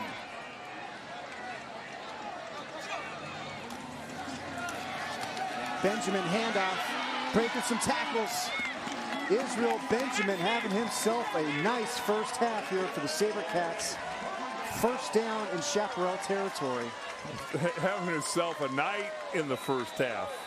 My goodness. I mean, both offenses, boy, you got to give 2 thumbs up. Both defenses are driving the defensive coordinators crazy. I'm sure Mark Nolan for Chaparral and Jim Camarillo for Saguaro pulling their hair out right now.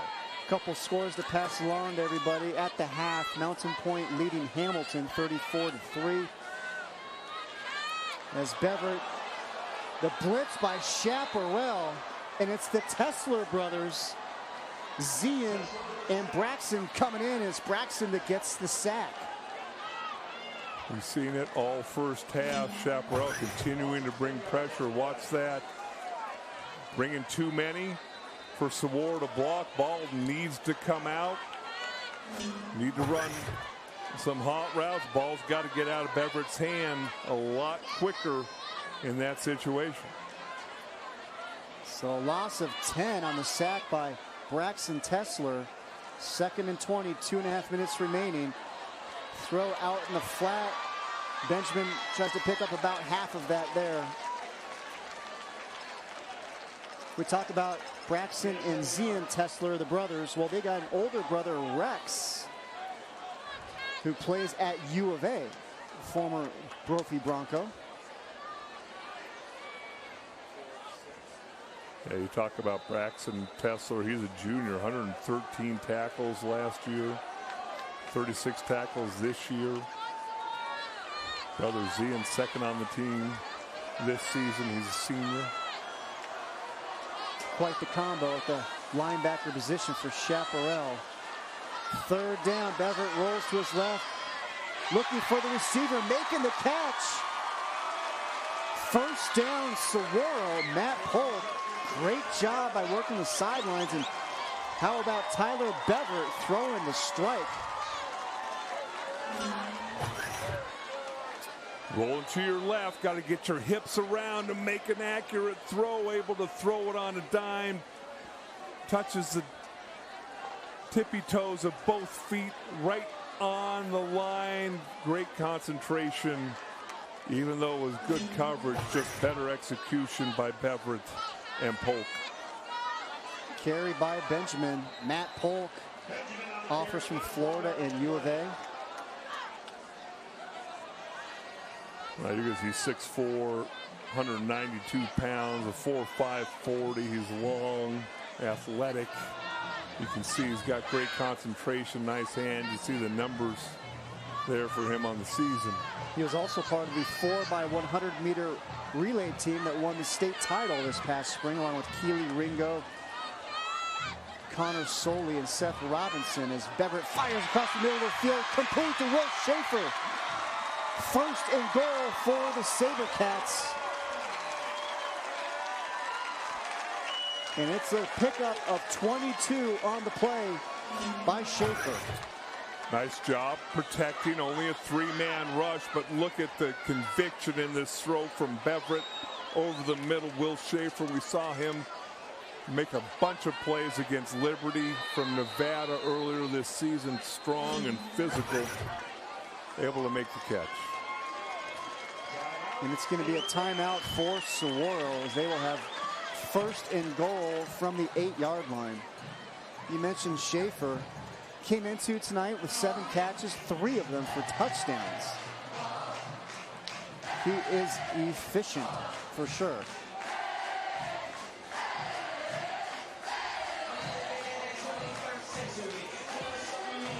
Scottsdale, it's Titletown. Look at this. Since 1999, Saguaro 10 state championships, a state record 5 in a row. And they're looking for number 6 in a row this season. How about Chaparral? 6 state titles. Both of them won 2010 and 2011. Remember, they're about 5 miles apart for those of you who don't live here in Scottsdale. You see the championship banner there atop the press box.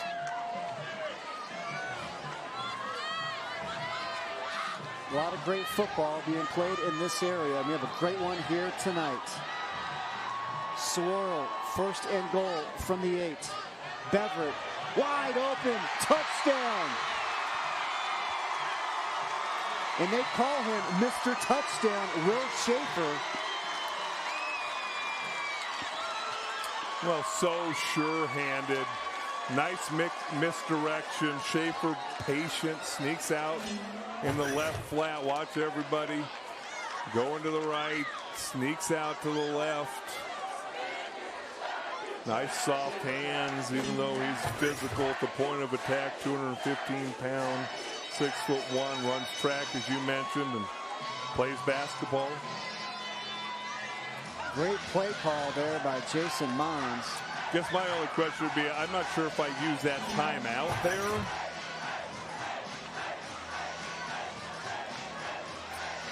I mean, you sell out if you're Chaparral, go get that fly sweep, and if they don't call it, guess what? You got it.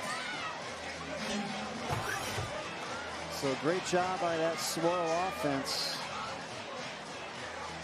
Well, great job by both teams. I mean, Saguaro has been down this season before. Fought back. Chaparral, I think a lot of doubters coming into this game. They had something to prove. Both have overcome some penalties and decisions by some of their players and had one heck of a competitive first half. So the Sabercats, they're going to go for 2 here, it looks like. And they were short of players. Matt Polk hustles back out onto the field.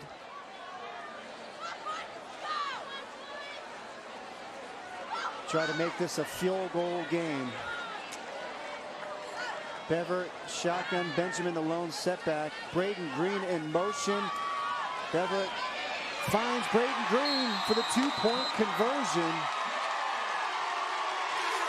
And that makes it a 3-point game, 31-28. 1:20 remaining first half.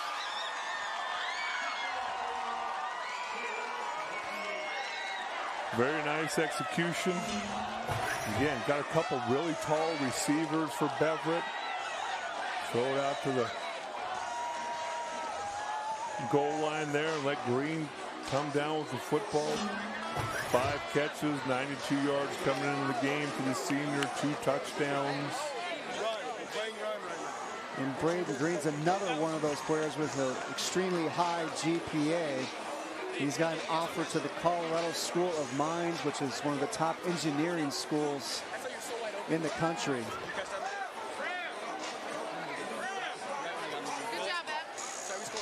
There's Tyler Beverett telling his man Braden Green, nice job. Going with the 2-point conversion, making it a 3-point game. How about Tyler Beverett? Saguaro's junior quarterback throwing some nice balls here tonight. Looking more and more comfortable. Talked about that. He's also carried the ball a little bit on the season, 178 yards on 24 carries coming into the game. And Parker Lewis knocks that one through the end zone. It'll be interesting to see how Chaparral approaches this. They've been pedal to the metal, keep the foot on the gas all first half, but you have no timeouts left. 1:20. You have the lead. Do you take a shot? Saguaro has 1 timeout. Firebirds out of timeouts. Go out and take a knee. Go into half with the lead. Always love to see what coaches decide to do here. Saguaro will have the ball to start the second half. Great crowd on hand here tonight.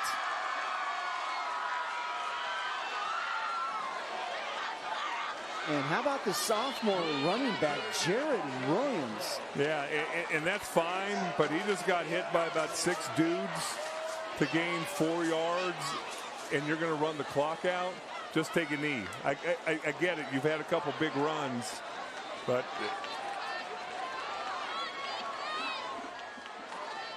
Second and 5. Miller, he's going to look to pass. Rolls to his right, fires.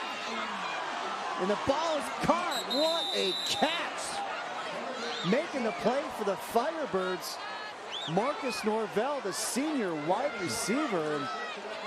And Brent Barnes, he's not looking to run the clock out. He's looking for more points. You know what? This just as easily could have been intercepted and ran back for a touchdown. Not a real smart decision by Jack Miller. There's more Saguaro guys and Chaparral guys, and you got lucky. Miller trying to buy some time. Great pressure by Saguaro. Miller gets rid of it. And the catch is made by Norvell. Again, what a play by Jack Miller, the quarterback. As he was getting brought down to the ground, take another look. In hot pursuit was Seth Robinson, but Miller showing the arm strength to get rid of it. So Norvell had the catch for the first down. Miller spiked the ball. So it's going to be 2nd and 1, 18 seconds remain. 3rd and 1, pardon me. 3rd and 1. Miller almost intercepted by Will Schaefer. Looks like there's a flag down on the field. Can't really see it here from the press box. Pass interference. Defense. 15-yard penalty results in a first down. Remember, 13 seconds remain. Tommy Christakos, the kicker for Chaparral. He's got range in the mid-50s on his field goal attempts. So they are in field goal range right now for Christakos. They certainly are. Remember, no timeouts. You pick up a first down, clock will stop. Go out of bounds, clock will stop. There's Christakos there right now, split out as a wide receiver. 13 seconds remain. Miller fires middle of the field, goes through the hands of Devin Crawford. 7 seconds remain.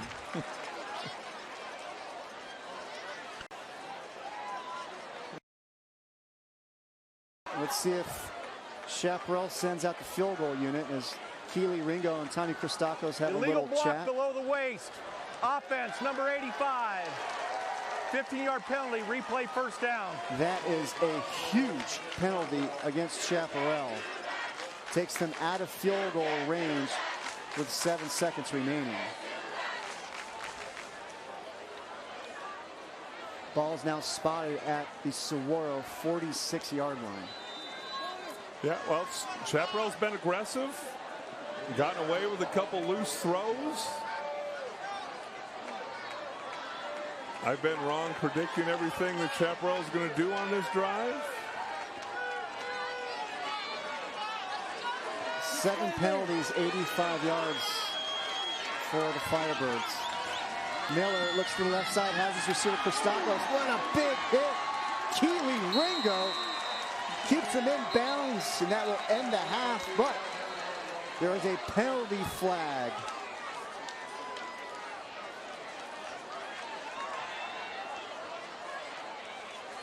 Ineligible man downfield on the offense. That penalty declined. It's halftime. So there you have it. A high-scoring first half. The showdown in Scottsdale. And it is the Chaparral Firebirds. They lead the Saguaro Sabercats by a score of 31-28.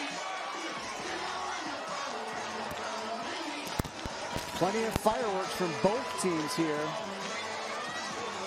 in the first half, as we are now waiting to catch up with Chaparral head coach Brent Barnes.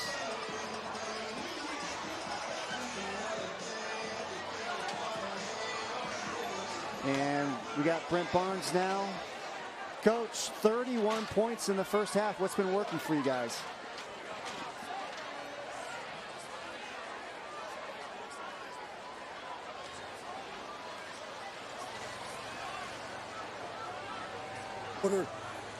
But, you know, we just got to keep finding a way. We got to ask that question again, Coach. Your mic was cutting out on us. Offensively, 31 points. If you can answer that again, what's been working for you guys? Well, we've been working on some things, you know, throughout the week and got some good matchups and executed. Okay, our guys were really executing and sharp early. And, you know, we played a really good half offensively for the most part. Made a couple of mistakes. Got to take care of the football and, you know, just keep hitting some big plays. Appreciate the time, Coach. Good luck in the second half. Thank you. It's halftime here at Saguaro High School. The Firebirds lead the Sabercats 31-28. Make sure you stick around here at halftime. We'll be joined by a couple of big-time alums in this rivalry between Saguaro and Chaparral. We'll have first half highlights and stats and more. You're watching Game Time on YurView Arizona. We'll be right back.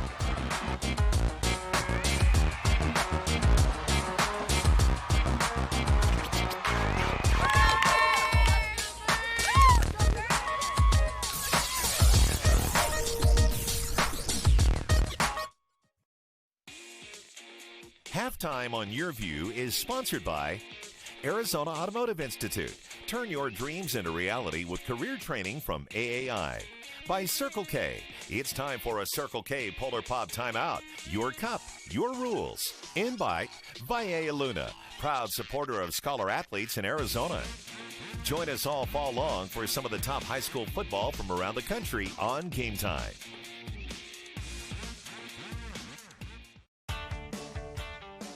It's a new season for the D-backs, but not just any season. It's the 20th anniversary, so they have a whole lot of new things going on around the ballpark. You don't want to miss it. Check this out. We wanted to create something very authentic, something very original and traditional. So we came up with La Terraza. It's basically a place where families can come together, celebrate Latin culture with great food, music, a giant prize wheel. So another addition to La Terraza last year was La Carreta de Lima. They offer everything from fruit drinks, fruit in a cup with tahini, and a bunch of great snacks. Really authentic, and it's really meant for everyone to celebrate the Latin culture, not just for Latino families. So we're very happy that this area is alive now, and to get families out here to celebrate D-backs baseball with this great culture. Thank you, Gary. Make sure you check out a game or two this summer and be a part of the D-backs 20th anniversary celebration. So I'll see you here at Chase Field. In the blink of an eye, cities fall, heroes rise. A heartbeat skips as a man slips gravity's grip, and heartbreak leaps from the brink in a blink. Just think of all the games, teams, hopes, and dreams that live and die because greatness lies in the blink of an eye. This is the sports app on Contour from Cox. Cable TV reimagined to get you right to the good stuff. You're watching Game Time on YurView. For more in-depth coverage of the top players around, recruiting updates, behind-the-scenes access, and more, check out YurView.com. Welcome back, everybody. It's halftime here at Saguaro High School. It is the Chaparral Firebirds leading the Saguaro Sabercats 31-28. The big showdown in Scottsdale right here. Game Time on YurView, Arizona. Let's now send it down to the field and catch up with the Saguaro High School marching band.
Let's now take a look at the Arizona Automotive Institute top games for this week.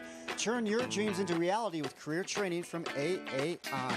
How about Highland and Basha, the battle of the unbeatens? And we will have Basha right here on YurView Arizona next week against Red Mountain. Williams Field at Marana. The Blackhawks heading down south to take on the undefeated Marana team. And then we got Tucson, Sal Point, Catholic making the trip up north to take on Cactus. Both teams undefeated. How about the Sal Point tailback, Bijan Robinson?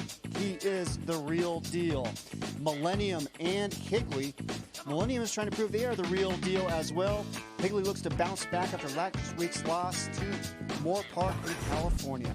How about Centennial and Ironwood Ridge? The Coyotes, they just keep on rolling. Ironwood Ridge, they're trying to get things on track. And Westview at Red Mountain.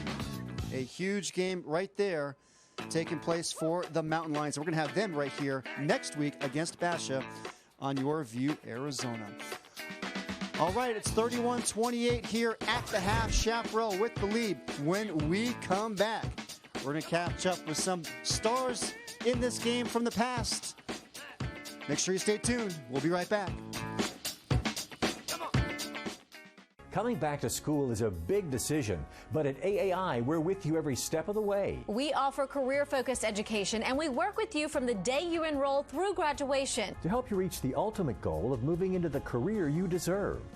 Don't be afraid to try something new, to try something different. You will set an example for your family, for your children. It's never too late to start a new career. Check us out at aai.edu. Or call now and come visit our campus. See it, hear it, feel it. Monster Jam.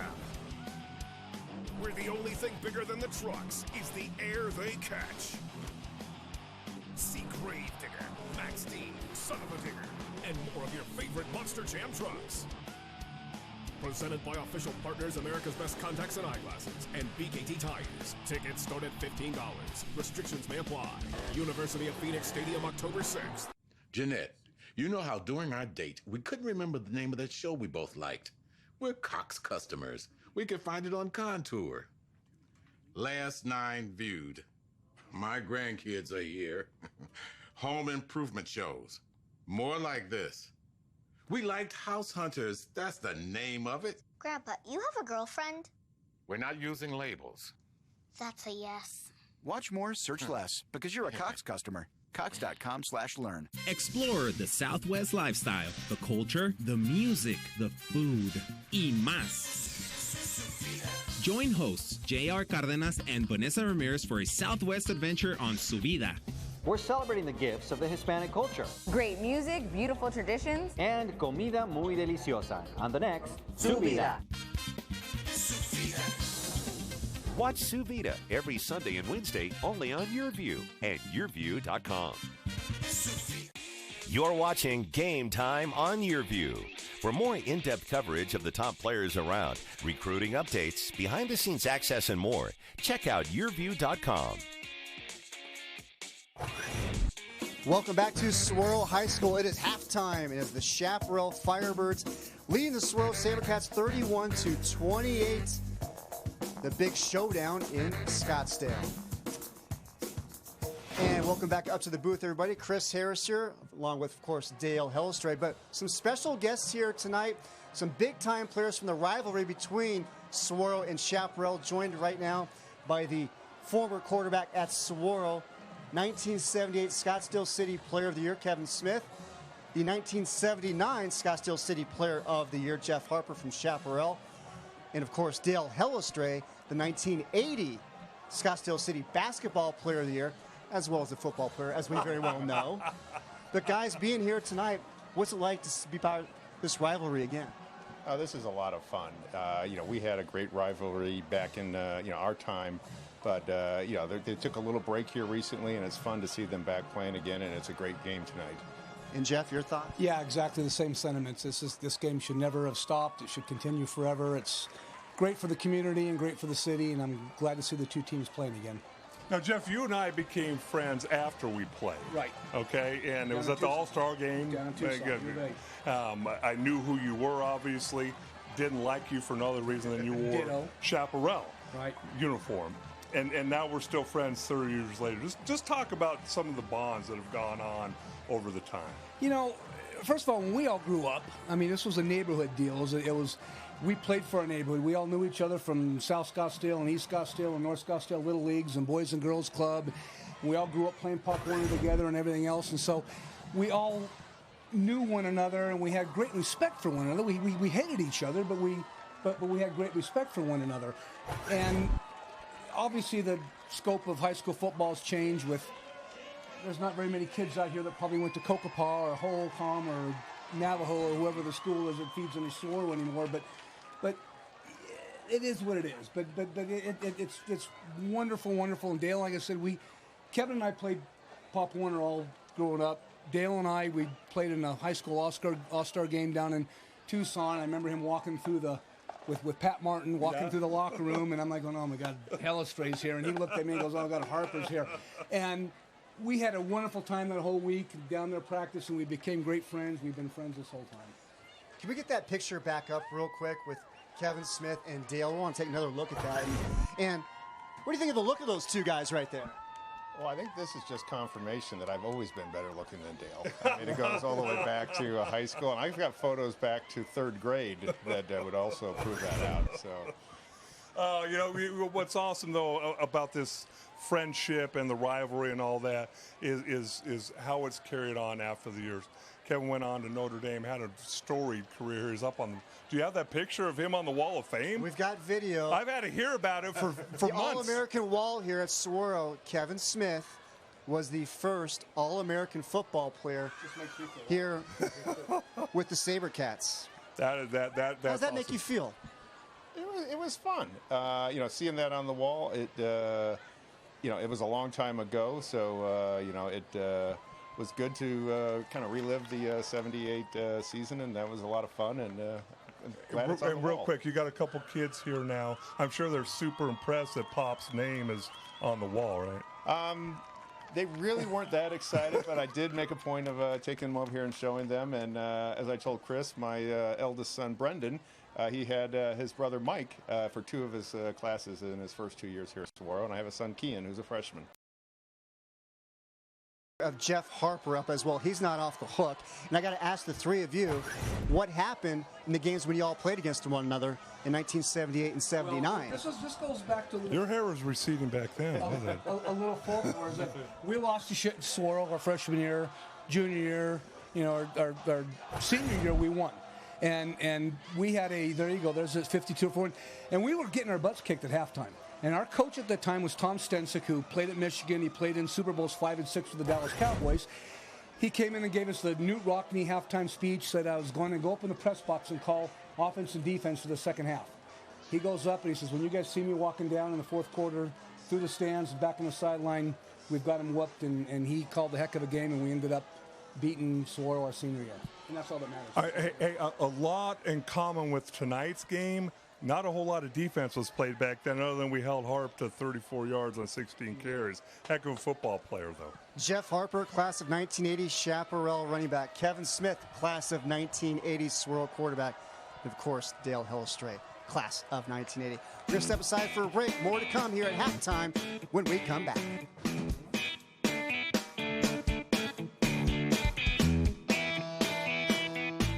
Save the dates, October 18th through the 20th. Phoenix Fashion Week, the leading fashion event of the Southwest, showcasing 3 nights of global designer runway shows from Talking Stick Resort in Arizona. Can't make the live shows? Live stream over 25 different fashion shows. Go to phoenixfashionweek.cleeng.com. $9.99 per night, or watch all 3 for just $24.99. Get involved. Vote for the nation's top emerging designers, models of the year, and more.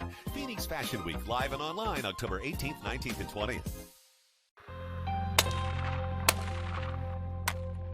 Your public lands are a common place of recreation for many Arizonans. Unfortunately, these sites are sometimes taken for granted by those who use them. Being a responsible public land steward enables us all to enjoy the beauty that the outdoors brings. You shoot it, you own it, you pack it out. Don't trash Arizona. Have you ever had a bad experience with someone you hired for either your home or a personal service? Well, now there's a way to get the job done right. Hi, my name is Jane Monzuras, TV personality, and I want to share with you a hidden gem that will help you get things done at home quickly, accurately, and professionally by the right companies through My Guy Referrals. My Guy is a family-owned referral company that you can really trust. So why is My Guy different? First, to become part of My Guy Referrals, all of My Guy Referral companies have passed a stringent 8-step process, making them the best of the best in their field. They have all different types of companies, from auto mechanics to roofers, exterminators, financial advisors, and landscapers. My Guy has more than 150 companies with thousands of categories to help you. And My Guy stands behind each and every company. My Guy is award-winning, trustworthy, super easy, and free to use. You can visit their website at myguy.com or call 602-867-5309. Let's now take a look at the first half stats in this one. Passing yards pretty even. The rushing yards for Chaparral, a little bit of an edge there. Both teams racking up the penalties, 7 for Chaparral, 5 for Saguaro. We'll be right back in just a moment. In the blink of an eye, cities fall, heroes rise. A heartbeat skips as a man slips gravity's grip, and heartbreak leaps from the brink in a blink. Just think of all the games, teams, hopes, and dreams that live and die because greatness lies in the blink of an eye. This is the sports app on Contour from Cox. Cable TV reimagined to get you right to the good stuff.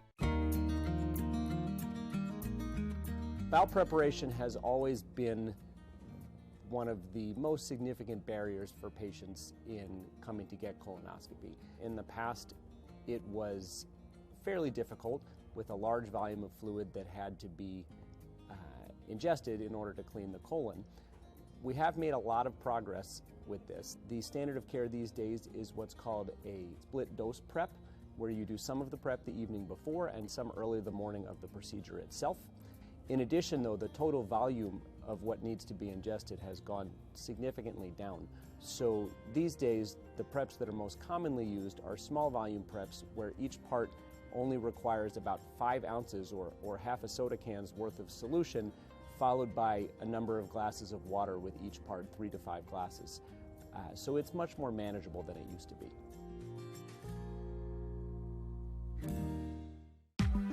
With Cox high-speed internet, you get access to super-fast in-home Wi-Fi to power all your devices and do the things you love online. And now, when you're traveling, you have free access to the nation's largest Wi-Fi network with over 500,000 hotspots, so you can stay connected in places such as New York City, Los Angeles, Washington, D.C., Phoenix, and many more. Learn how with the Cox Discover More video series at cox.com/learn. You're watching Game Time on YurView. For more in-depth coverage of the top players around, recruiting updates, behind-the-scenes access, and more, check out YurView.com.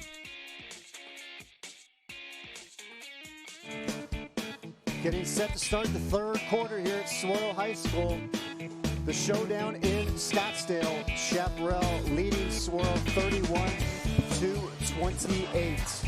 Chris Harris here along with Dale Hellestray. And Dale, what do you think the two messages were in each locker room at halftime? Well, again, I think both offensive coordinators have to be very pleased with the way their offenses have moved the ball. Offensive lines are blocking. I think both defensive coordinators are sitting there going, what do we got to do to stop the other team and come up with those big plays? We've seen Chaparral be super aggressive defensively. It's worked out sometimes, especially early. Saguaro hurt them late.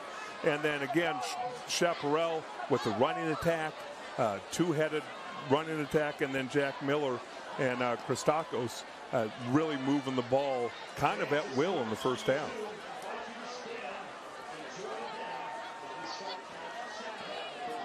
(31-28) Chaparral. First time these two teams have played since 2014.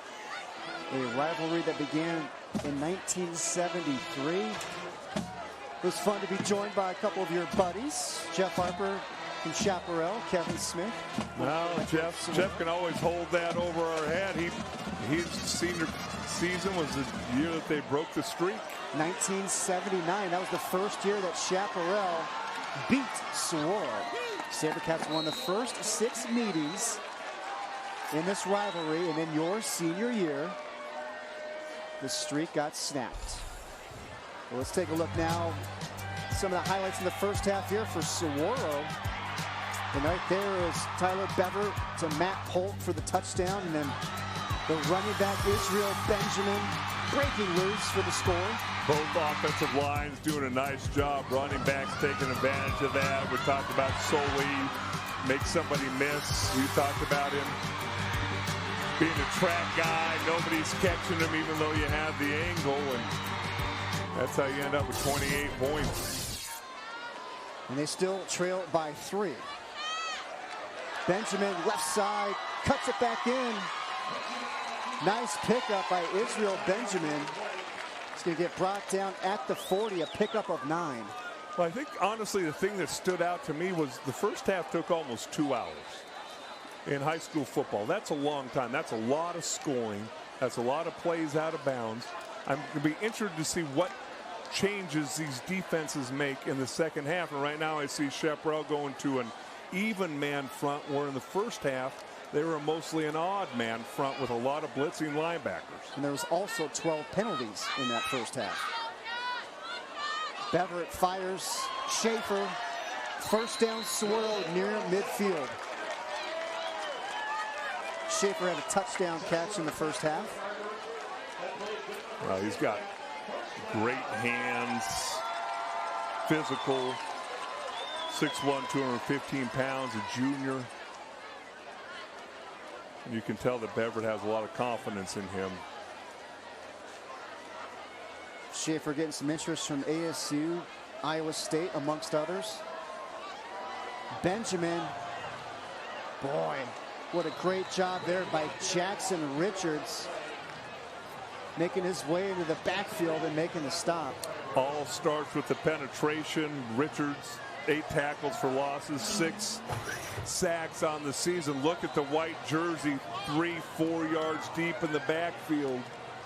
He's working over there against Jalen Jeffers and able to get that penetration.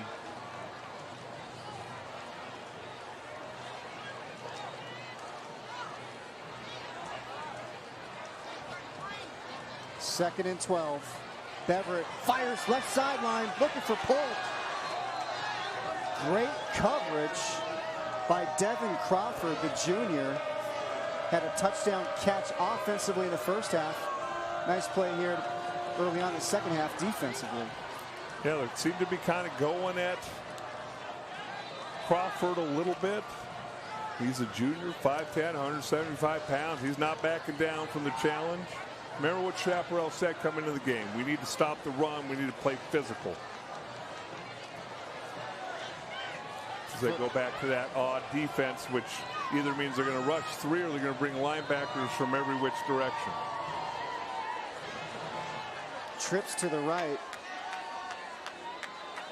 Chaparral with 6 defenders at the second level, 3 down linemen. Beverett looking for somebody to throw to, tucks it, runs left side. First down, Saguaro. And actually, they're going to mark him short of a first down by a yard. So that's going to bring up 4th and 1. 3-man rush. You're going to roll out to the right, buy a little extra time, but having your running back block their defensive ends, not really a smart pass blocking scheme. Thought he had the first down, but remember in high school football, the chains are only on one side, and those are on the Chaparral sideline this half. So Beverett thought he gained the first down, but did not. But they pick it up here. First down, Schaefer. Nice 4th down conversion for the Sabercats as Beverett finds Schaefer. And that will move the chains. Saguaro now at the Chaparral 28-yard line. So calm. I mean, you just got to love the way that Schaefer handles himself. I think he just exudes confidence. His quarterback has confidence in him. Coaches have confidence in him. Catches the football, picks up the first down. Schaefer, 6'1", 215. Benjamin, nice footwork, cuts it back against the grain, still on his feet. Benjamin, touchdown, Sabercats. Israel Benjamin showing that terrific footwork. Takes it in from 28 yards out.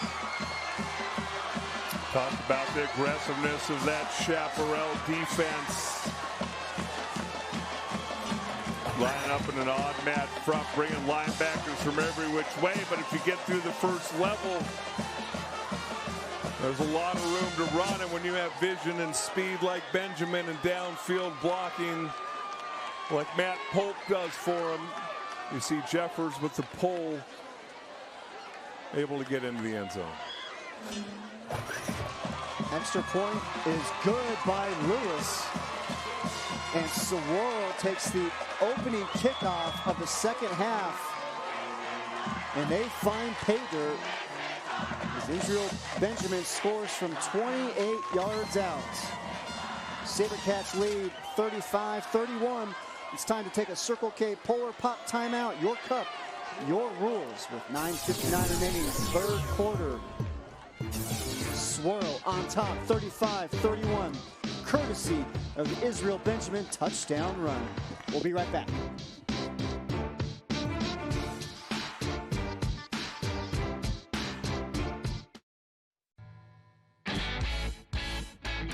Hey, Arizona, Circle K is home of the 89-cent any-size Polar Pop Foam Cup. Fill up the cup that stays cold longer with your favorite flavor and enjoy all day long. You can get any size Polar Pop Foam Cup for just 89 cents every day. That's right, any size Polar Pop Foam Cup for just 89 cents. Head to Circle K now and get a Polar Pop Cup and so much more. Only at Circle K. Now Contour from Cox gets you right to the strange stuff. Something's coming. Something hungry for blood. Noble stuff. The crown must always win. Show me something dramatic. And orange stuff.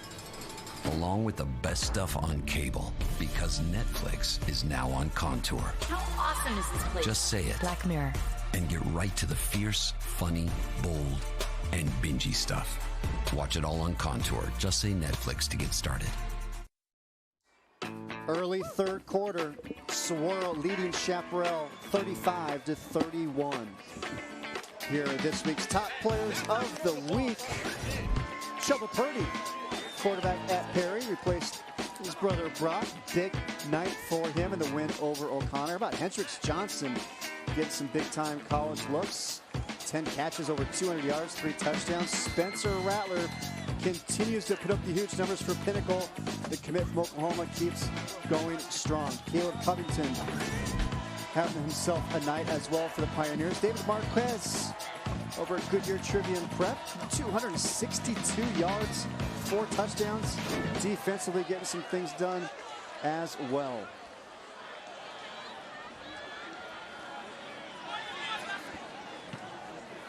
So the Sabercats take the opening drive the second half.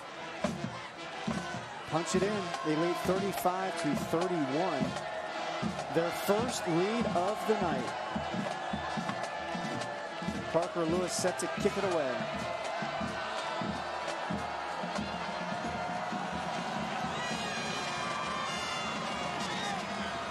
And it will be another touchback.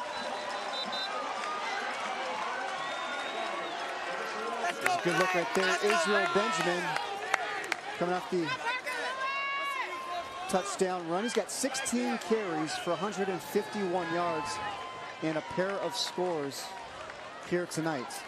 Still have another half to go. It's interesting to see who comes out at running back. Is it going to be Hubbard? Is it going to be Williams? Both have success in that first half. Obviously, quarterback Jack Miller. Well, we saw Hubbard leave the game in the first half with the injury to his right leg. And he appears to still be sidelined. Miller steps up in the pocket, going to keep it. Tries to make a little something out of nothing.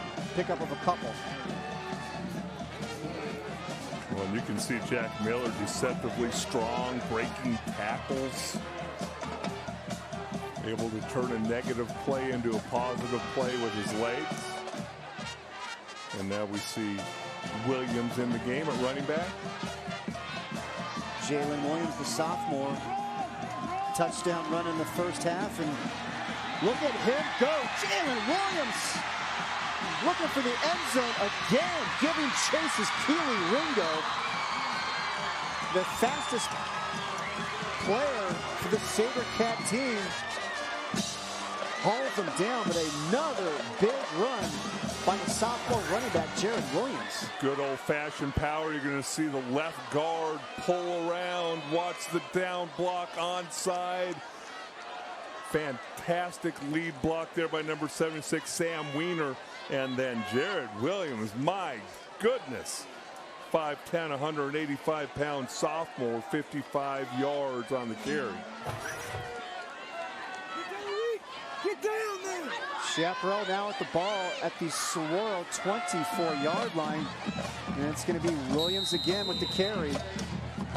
Pickup of only a couple this time. He's got to be a little bit tired, right? It's a long run. Well, you got to think he came into the game with only 9 carries, and now he's going to be the workhorse here in the second half. And there's this frantic pace that continues on. 5 rushes, 129 yards for the game. But it's almost like if you don't score in 3 plays, oh, we're falling behind, and you're really not.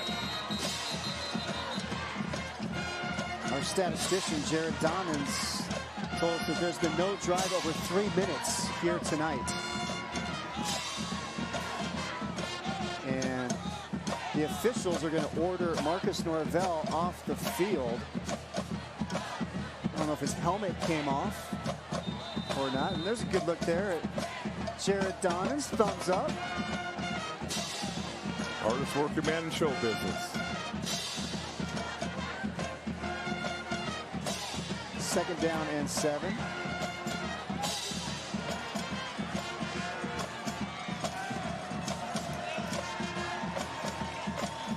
Williams in motion. Miller was looking for him, but Williams was not looking for the ball. Well, that's the one thing you got to wonder. I mean, here's a sophomore again taking a bunch of snaps tonight in a high-pressure situation.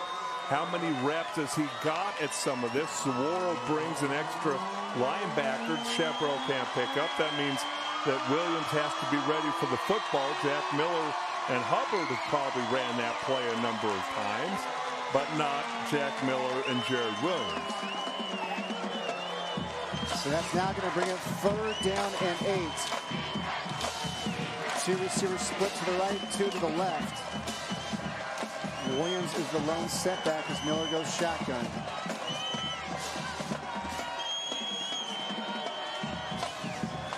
Miller is going to keep it up the middle, looking for the first down. Takes on a couple of Sabercat defenders, and he gets brought down short of the first down. And it's going to bring up 4th down for the Firebirds. Well, remember, we're not even halfway through the 3rd quarter. For some reason, it seems like every drive is there's 2 minutes left in the 4th quarter. Oh, we got to score. And it looks like Brett Barnes is going to elect to go for it here. 4th and 3 from the Saguaro 17.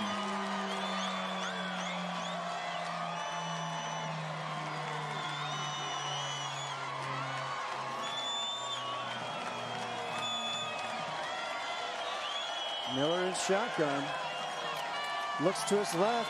Throws to his left to the end zone. Christakos gets broken up. Making the play for the Sabercats is Nate Polk, but we have a penalty flag down on the field.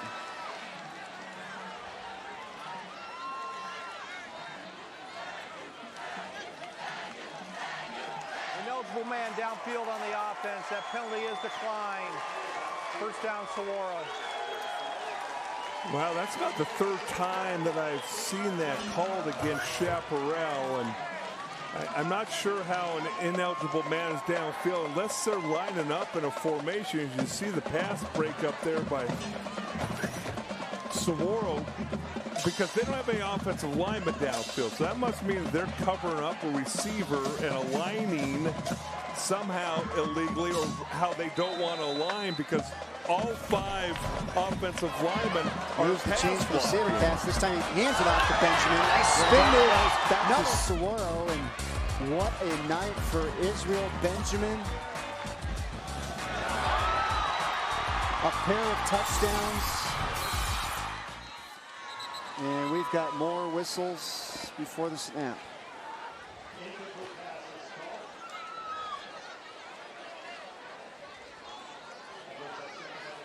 As you see Benjamin's numbers. He came into tonight's game 380 yards on the season.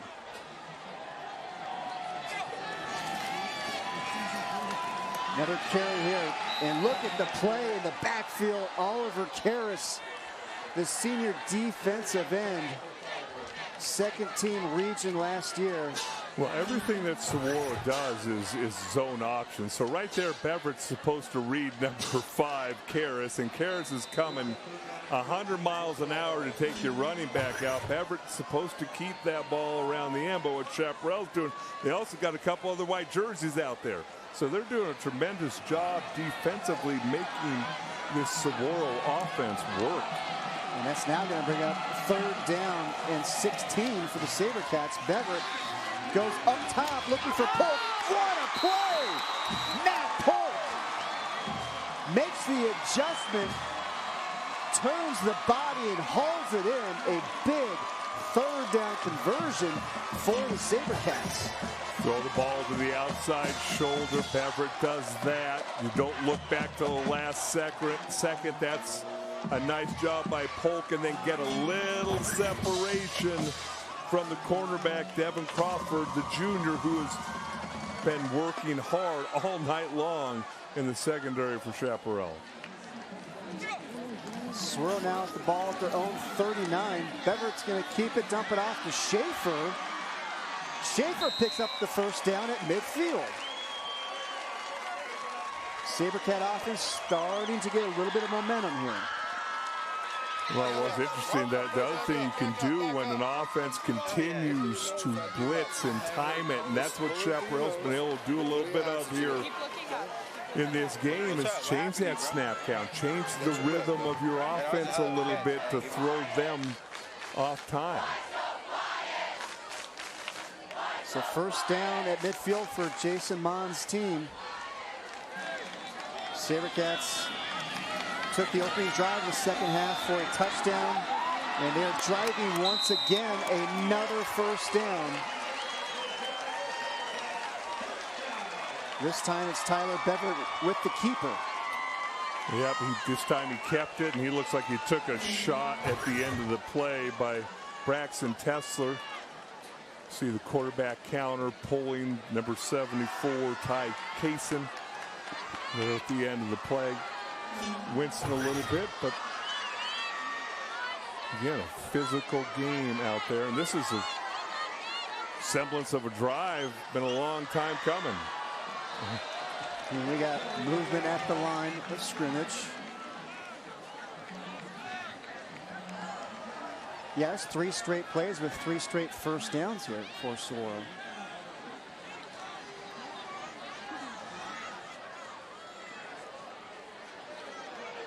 Encroachment, defense, 5-yard penalty, still first down. Again, those linebackers trying to time it. That was Jack Johnston, the senior linebacker, 6'1", 195 pounds. Been involved in some plays here in this third quarter. Change the snap count. You see a bunch of white jerseys up on the line of scrimmage again for Chaparral. And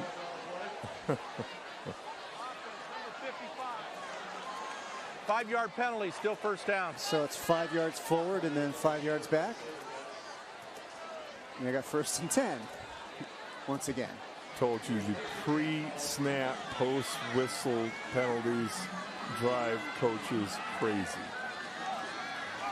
You think that's what Jason Mons is telling the official right there? I think he's worried about more things than that right now.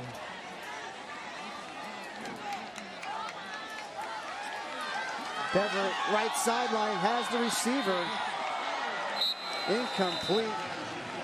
Great coverage there by Chaparral. Camden Hightower there on Matt Polk. Another one of those juniors for Chaparral, 4.0 GPA. Coaches talk about him being athletic, disciplined, high IQ, best teammate.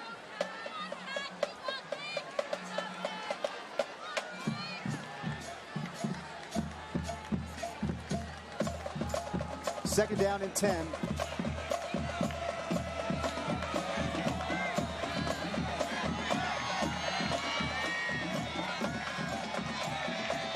Four and a half minutes remaining here, third quarter.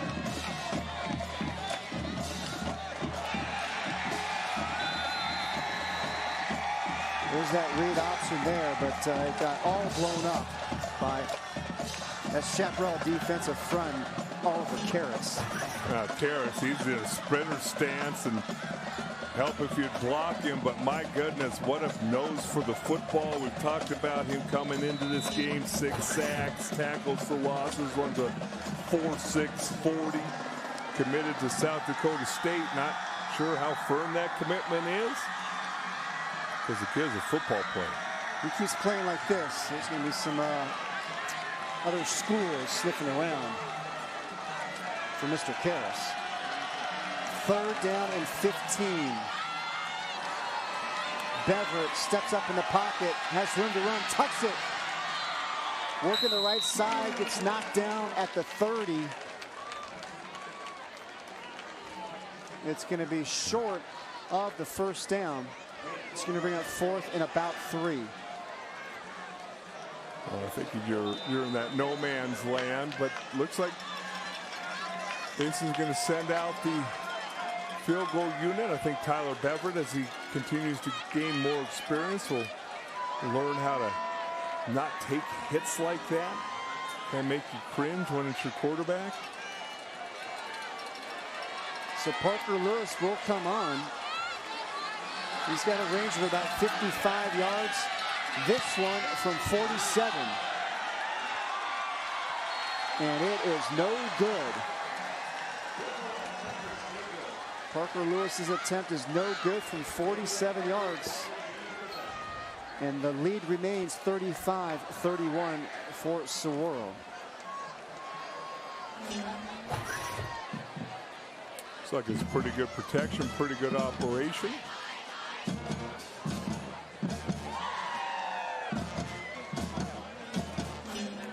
Wide to the left for Lewis, the junior.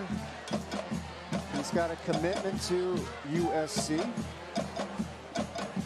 Well, remember, high school football, you go put the ball at the 20-yard line. You don't bring it out like the NFL to where you missed the field goal from.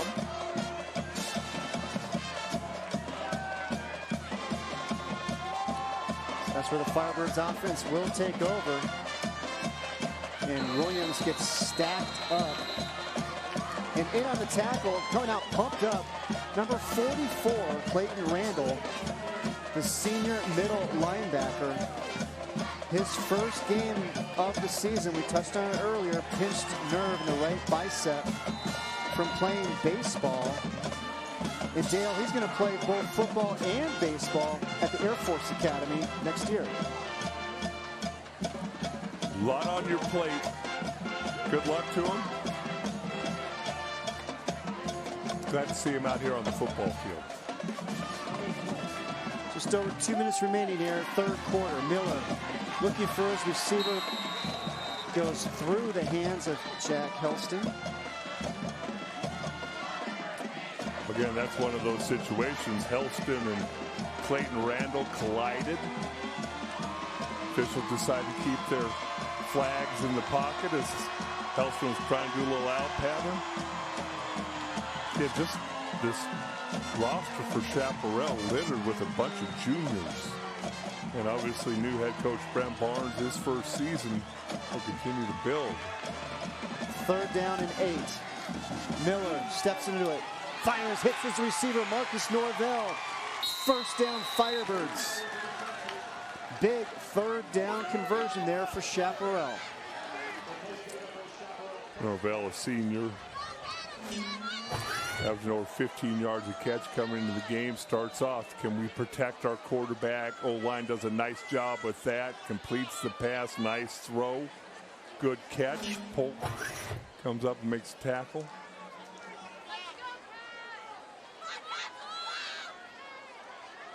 Nice throw by Jack Miller. Helped get the first down. Minute and a half remaining, third quarter. Miller fires out in the flats. Crawford looking for some room. Randall in on the tackle. Talking with Coach Mons about Randall. He said he brings fire and leadership to the Sabercat defense and has a terrific motor. I don't know how Crawford's not just absolutely exhausted playing cornerback and receiver and running all over the football field as you see the receiver for Saguaro, Matt Polk, getting retaped. Under a minute remaining here, third quarter. Second down and 5. Miller fires, has his receiver, goes in and out of the hands of Crawford, though. That'll bring up third down.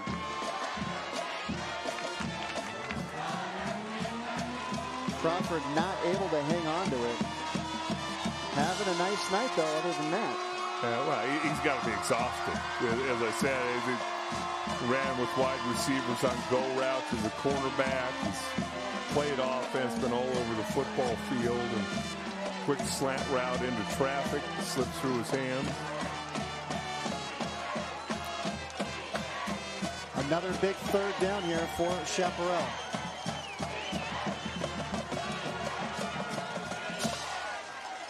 Connor Soley on the blitz, pressure by Saguaro.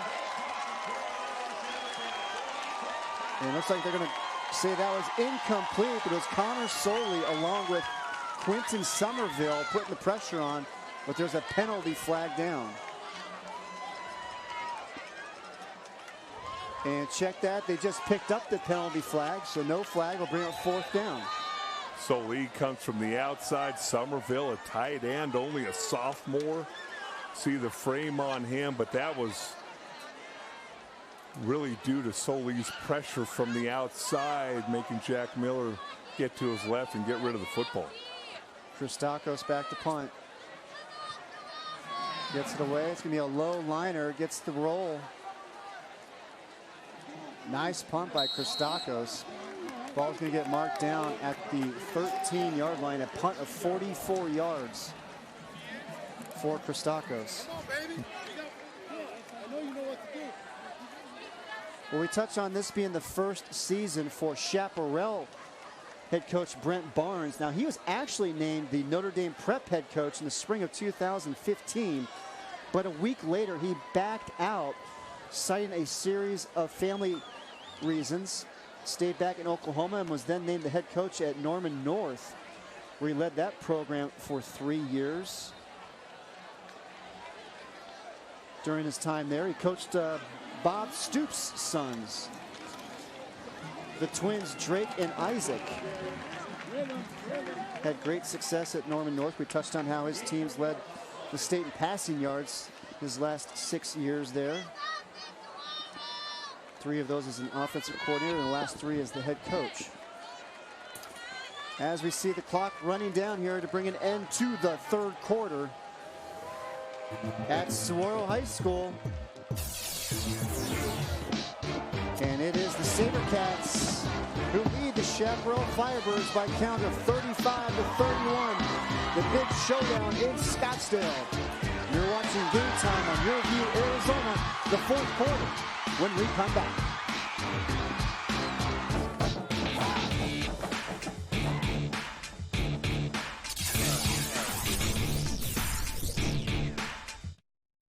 What is Valle Luna Mexican Food and Cantinas? We are a true Arizona original, serving carefully prepared, authentic Sonoran-style cuisine since 1983.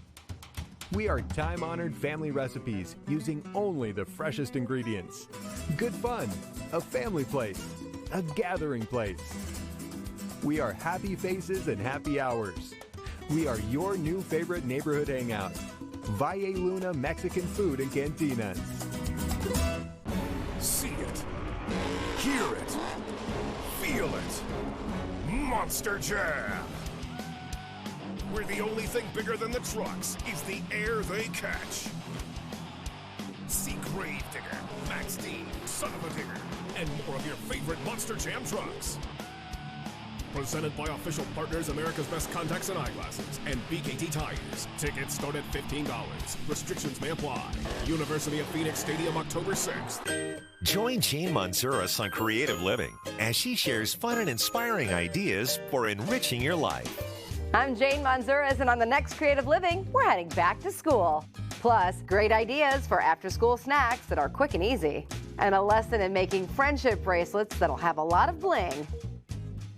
Watch Creative Living Sunday, Monday, Wednesday, and Saturday on YurView and YurView.com.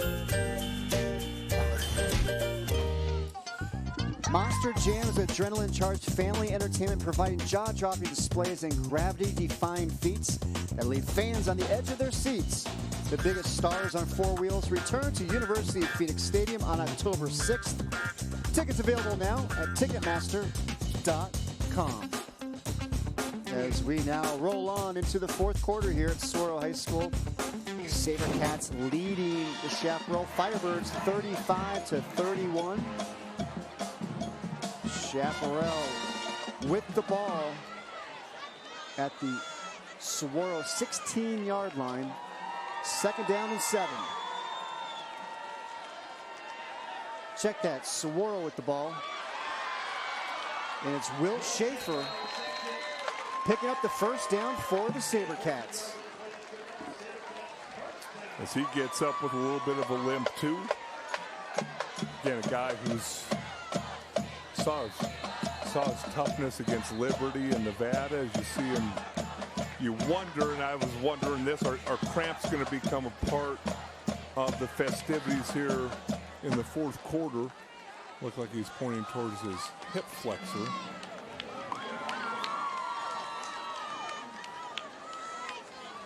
Well, he's been a key contributor on both sides of the ball here tonight for Saguaro.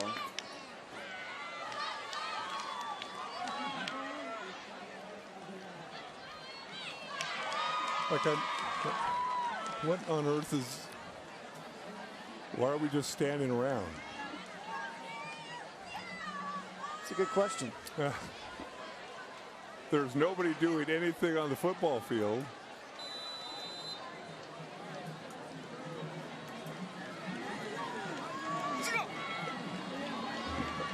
First and 10, Saguaro from their own 27. Beverett looks to the sidelines to get the play call.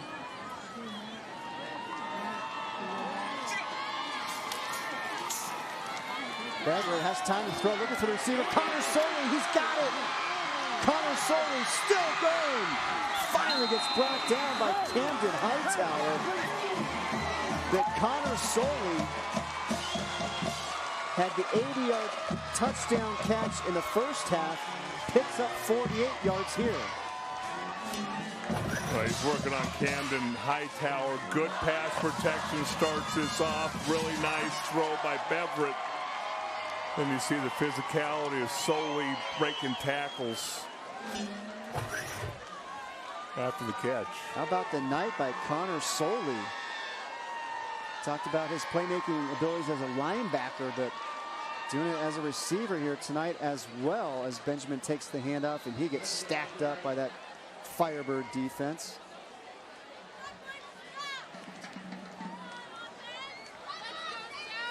Impressed with the speed, as I said, in the first half of this Chaparral defense. As you see Tesler there, leader on this football team, only a junior, 5'9", 180 pounds, but come up and hit you. You got the Tesler brothers, Braxton and Zian.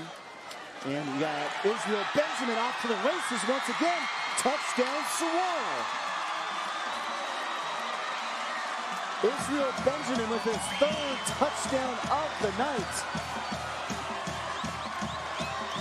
This one from 26 yards out. Have a night, Israel Benjamin. Can be coming right into your living room. You're going to see a block by Will Schaefer right there on Hightower. Offensive line, right side, doing a nice job. Jeffers and Newman.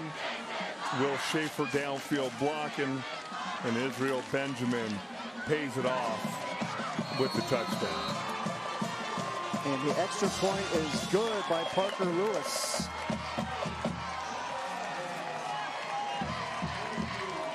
Israel Benjamin, his third touchdown of the evening. Get the double team, get off to the second level, and then number 5, who seems to be omnipresent for Saguaro, catching footballs in key situations, throwing blocks down the field. And you see the 26-yard touchdown run for Benjamin. What a great combination of power and speed. Israel Benjamin, 5'9", 190 pounds. Very well put together, but I'll tell you what, you get him out in the open field, he can run away from some people too. Remember, he's only a junior. Get to see him for another year. Now let's see what Chaparral, Brent Barnes, Jack Miller, what their answer is to the Sabercats.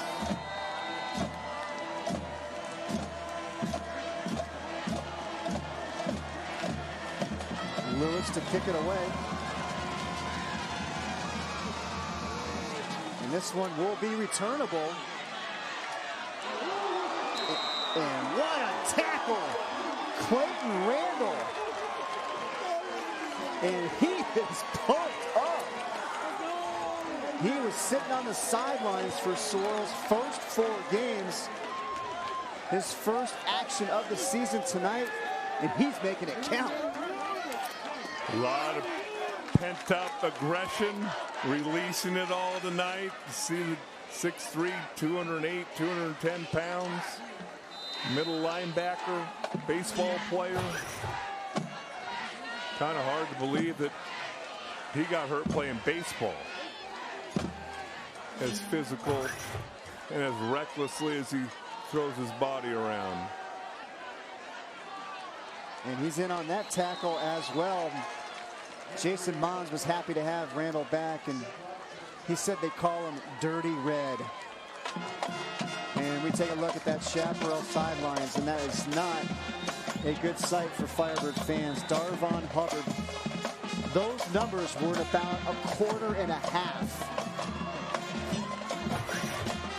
See the injury here. You can see him jump over the tackle attempt by DeBoer. You see him come down awkwardly.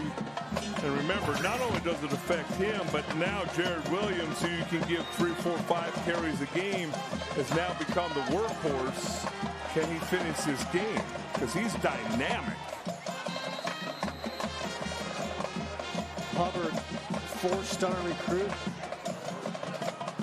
According to 24/7 Sports, committed to Ohio State.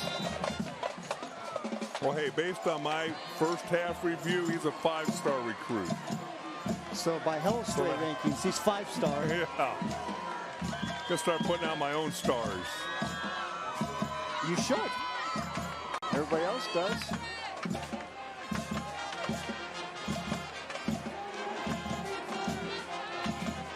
Play clock is winding down, and Miller able to just get the snap. Nice ball by Miller to Crawford.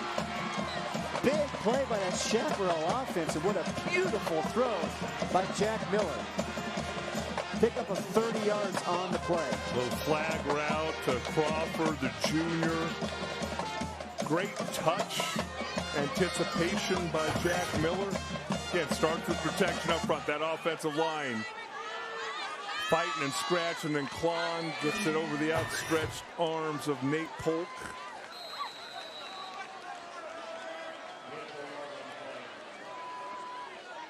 And there's Jared Williams with the carry. You got to be wondering, like you said, Dale, if he's a little bit gassed. He's not used to getting these kind of reps. It's different tonight than it is in practice. Give credit to this offensive line, McFarland and Wiener, Groby, Greger, Gibson for Chaparral, and Jack Helston, the tight end. Fighting off a really good Saguaro front. Yeah, you mentioned Craig McFarland for Chaparral. He's got offers from Air Force, Nevada, amongst others. Also plays basketball for the Firebirds at 6'6", 270. He must be just an absolute load on the basketball court. And then when he's bored, he's in the calculus club. Seriously? You got free time. Football player, 4.26 GPA. You play basketball. Oh, you know what? I think I'll join the calculus club too. What a tremendously well-rounded senior from Chaparral. He told me his favorite player, Taylor Luan. Tennessee Titans, former Chaparral Firebird. Not a bad player to emulate. Highest paid offensive lineman in the league for a minute. Coming out of the timeout. 2nd down and 6 for Chaparral from the Saguaro 35. Miller tries to step up in the pocket. Damian Sellers finally swings him to the ground. Jaden Swink there for good measure, but how about Damian Sellers? First time we've called his name tonight. The pressure's going to come from the right side of the screen. Looks like that's going to be Soli again. He's not going to get credit for the sack. Sellers will get credit for the sack. But without Solis pressure coming from that right side, Sellers does not come up with the sack. 6'4", 225-pound junior. Sellers, the number 3 ranked outside linebacker in the country for the class 2020 by 24/7 Sports. Led the Sabercats with 11.5 sacks last year. Miller intercepted. Will Schaefer with the pick. And he is having himself quite a night. We've seen the touchdown catch from Schaefer. Now the interception on defense. Well, he led the team in tackles coming into the game. Pretty good pass protection. Underthrows Christakos as Swartz paying an awful lot of attention to number 81 for Chaparral. And boy, I think the thing that impressed me most besides the physicality of Schaefer is how soft his hands are catching the football.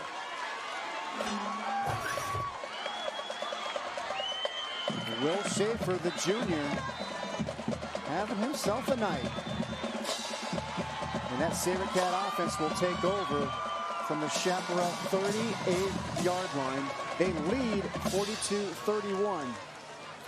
7.5 minutes remain here in the fourth quarter. And Jackson Richards once again coming up to make the tackle.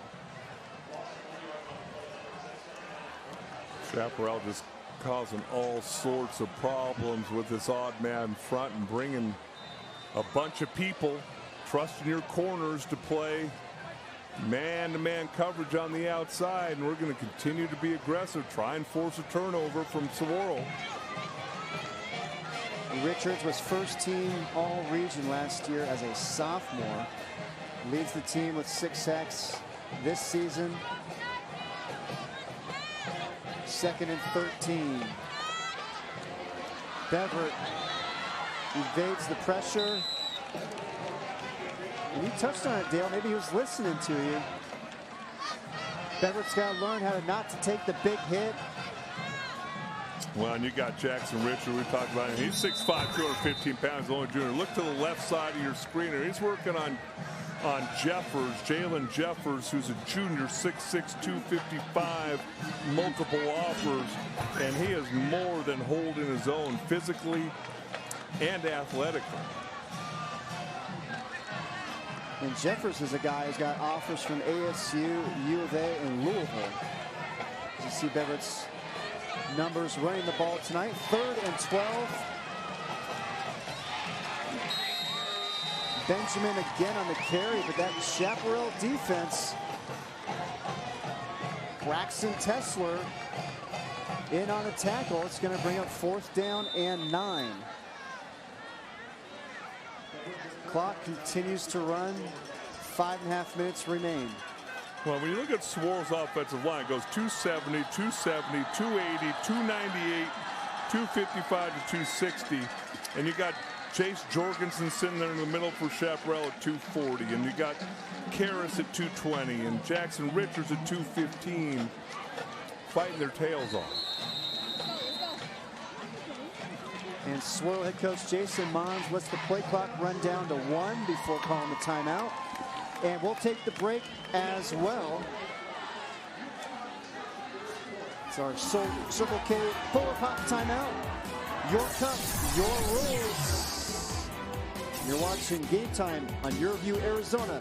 Sabercats leading the Firebirds 42-31.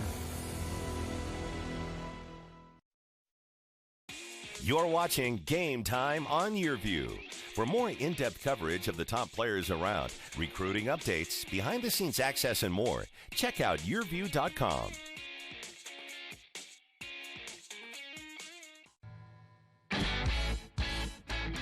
Hey Arizona, Circle K is home of the 89-cent any-size Polar Pop Foam Cup. Fill up the cup that stays cold longer with your favorite flavor and enjoy all day long. You can get any size Polar Pop Foam Cup for just 89 cents every day. That's right, any size Polar Pop Foam Cup for just 89 cents. Head to Circle K now and get a Polar Pop Cup and so much more. Only at Circle K.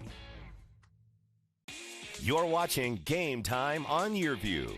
For more in-depth coverage of the top players around, recruiting updates, behind-the-scenes access, and more, check out YurView.com. Welcome back, everybody. Saguaro High School. You're watching Game Time on YurView, Arizona. The big showdown in Scottsdale. It's the Sabercats leading the Firebirds 42-31. Chris Harris here along with Dale Hellestray. 5:14 remaining here, fourth quarter. And it's 4th and 9 for Saguaro. They called timeout, and Jason Mons has elected to send out Parker Lewis for the 55-yard field goal attempt. Watch a fake and watch for the block. And Lewis is going to hook that one left. Now, Coach Mons said that Lewis has the range to convert from 55 yards. Just didn't happen there. Well, again, remember, high school football-wise, it makes, in my mind, the decision easier if you got the kid who's got the leg to go ahead and kick it, because guess what? The ball will go down the 20-yard line anyway.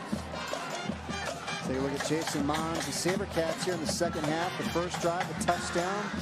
Second drive, missed field goal. Third drive, touchdown. Fourth drive, missed field goal. And Chaparral in the second half. First drive on down, second on punt, and third one on interception. So Jack Miller in that Chaparral offense takes over from their own 20 after the missed field goal attempt. Jared Williams with the carry, and he gets stacked up by that Sabercat defensive front. In on the tackle is the transfer from Chaparral, now with Saguaro, Seth Robinson. Wonder if they're going to get number 44 for Saguaro, the guy that we've talked so fondly about all game. After the play was over, personal foul. Defense, number 44, unnecessary roughness. 15-yard penalty results in a first down.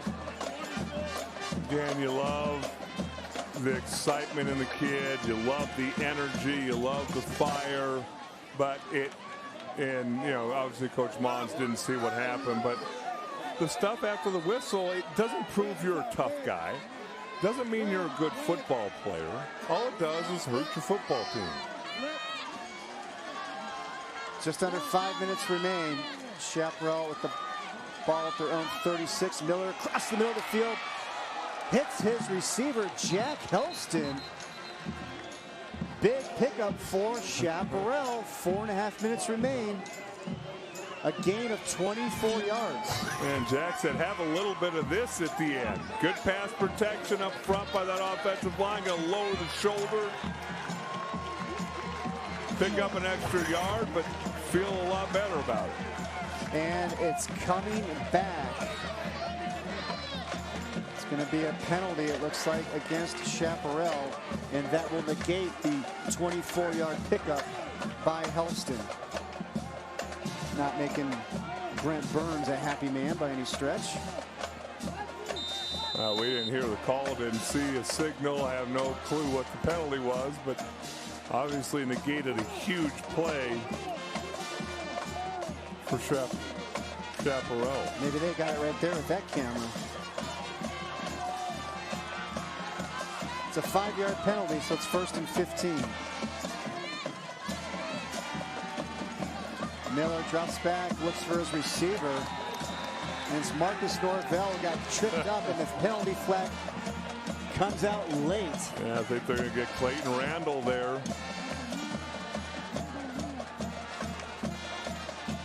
Middle linebacker going to have 2 penalties in 3 plays. Pass interference. Defense, number 44. That 15-yard penalty results in a first down. You see him come across the middle of your screen, and looks like it would have been a pass that would have been caught. And right in front of the official as well. Hard to miss that for just about anybody.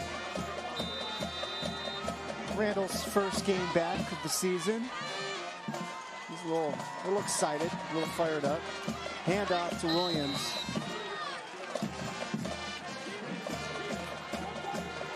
Chaparral with the ball now at midfield. Pickup of 4 on the play. 4 minutes remain. Brent Barnes and his offense trying to get something going here, down by 11. Boy, hopefully Darvon Hubbard's back next week. It's a great 1-2 punch between him and Williams and Jack Miller in the backfield. Miller fires incomplete, looking for Norvell, but don't forget about the wide receivers as well. Marcus Norvell, Tommy Christakos, as well as Devin Crawford. Other thing I always like to look at these young running backs. You see Hubbard there. You're going to see Jared Williams step up and pick up the blitz. Watch him step over to his right. Saguaro, actually not even a blitz, just helping out on the pass rush there. As number 87, Quentin Somerville, getting pressure inside. Love to see running backs help out their offensive linemen in pass protection when they're not going out and route. And Somerville and Williams are both sophomores. So they got a couple more years of battling against each other. Crawford is brought down by Soley. Soley's had himself a night, both sides of the ball. Certainly has. Chaparral running these crossing underneath routes, and not so sure how much I'd like to do that if I'm a Chaparral wide receiver saying, hey, do you know who's inside there? I don't care if it's Soley or Randall or Schaefer or Sellers. There's some hitters out there. And we got a timeout on the field with 3:11 remaining. 4th down and 2.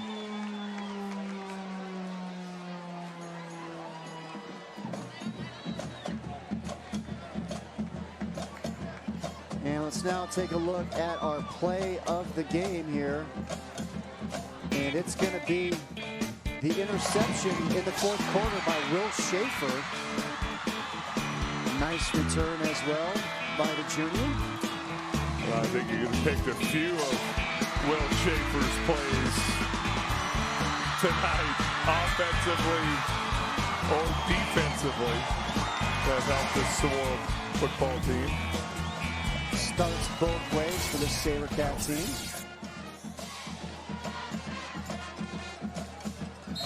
Will Schaefer, you see the 4th quarter interception, the play of the game.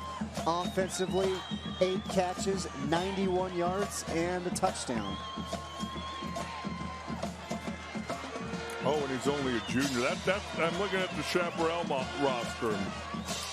We talked about it. Miller's a junior. Hubbard's a junior. Jared Williams is a sophomore. Christakos is a junior. Crawford's a junior. All these skill guys are juniors. It'll be a terrific matchup next season as well, as you see Williams working that right sideline, picks up the 1st down, big 4th down conversion. Chaparral is still alive with 3 minutes remaining. I think Jared Williams is a little tired. He's played a lot of snaps, carried the ball a lot. Nice play call by Brent Barnes. Saguaro comes with the blitz, get the ball on the edge, pick up the 1st down. I think in the first half you'd see him explode through the outside. Miller dumps it off to Williams. And he's going to get knocked out of bounds. 2:53 remain. 2nd down and 7. Chaparral with 1 timeout remaining. Sabercats still have 2. Well, it'd be interesting here. As you're down this area of the field, it's going to, you would think that you're going to need 2 scores. Could be a field goal and a touchdown with a 2-point conversion. Obviously, 2 touchdowns would win it for you. I think an onside kick's going to have to be a part of the equation here with only 1 timeout left. But I wonder, you know, if you're Chaparral, do you kick the field goal first? Kick the field goal now, knowing you still got to score a touchdown and get the 2-point conversion. You're trying to score a touchdown now and end up burning up a lot of the time. Well, Coach Barnes has 3rd down and 7. Miller drops back, fires across the middle of the field, has his receiver, touchdown Chaparral. And it is Jack Helston who hauls it in. The Firebirds are still alive. What a tremendous catch by Helston. I mean, there's a lot of traffic there. You're running a post pattern. Traffic, safeties, linebackers. Look at Jack Miller step into that tight spiral over Schaefer. The concentration. Just a tremendous job by this Chaparral offense marching the ball down. A 24-yard scoring strike from Jack Miller to Jack Helston. Pulls Chaparral within 5, 2:19 remaining. And Chaparral is going to go for 2 to try to make it a field goal game.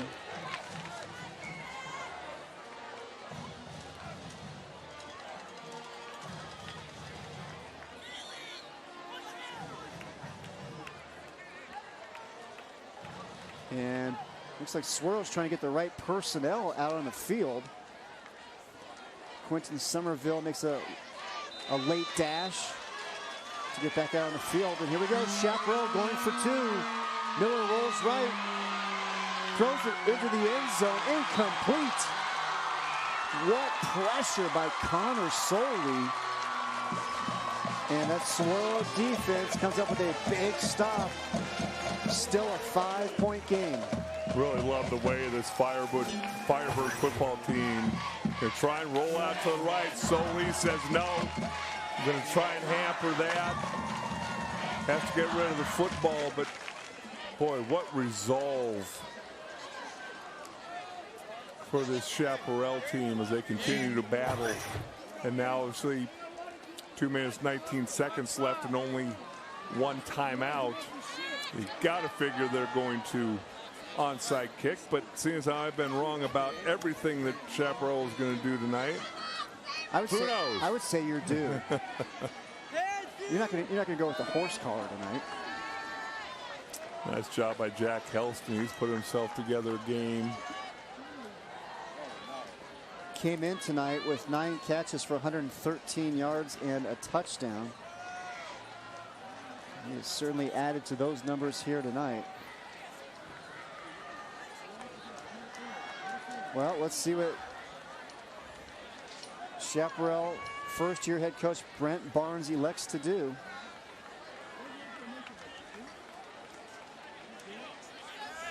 Barnes won 3 district championships and was a state runner-up twice during his time at Norman North High School in Oklahoma.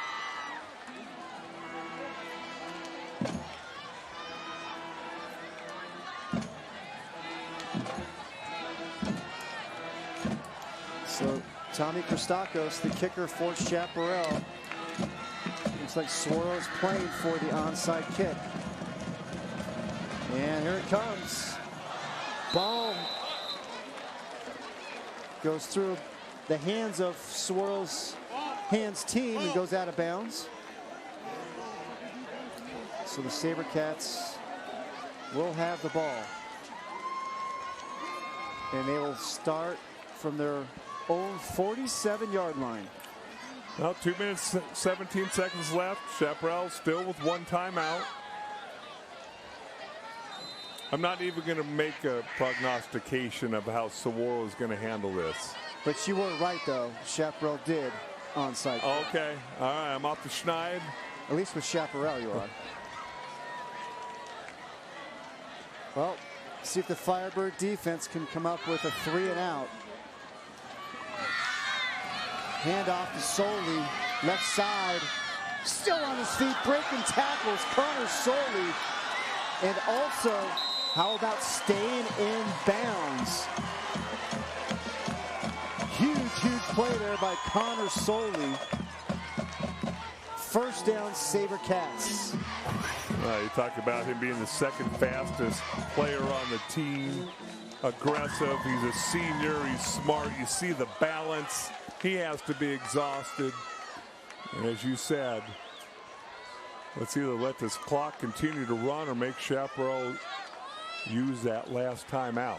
Because you saw right there, Soley, he could have just gone out of bounds there. Decides to cut it back inside. And now it's the handoff to Benjamin, and a great job there by Saguaro. They snapped the ball with just 2 seconds remaining on the play clock. And it looks like Benjamin was a little slow getting up, and Chaparral coach Brent Barnes, he elects to use that third and final timeout. Let's now take a look at the rest of the schedule for Saguaro this season. And one thing I thought was pretty cool that Jason Mons did this year, he's doing the Scottsdale circuit. We're in the middle of it. Last week at Desert Mountain, tonight Chaparral. Next week they play Arcadia. He said that was something they really wanted to get going and kind of do a little showcase of all the very improved Arcadia Scottsdale High teams. School football team. And let's now take a look at the schedule for Chaparral. After tonight, the Firebirds, they're going to head out to take on Mountain Ridge.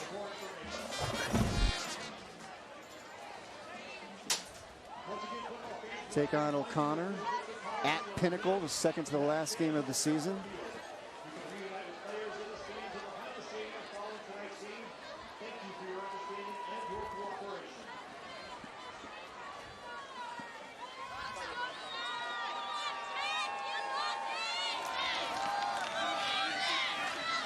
Benjamin takes the handoff.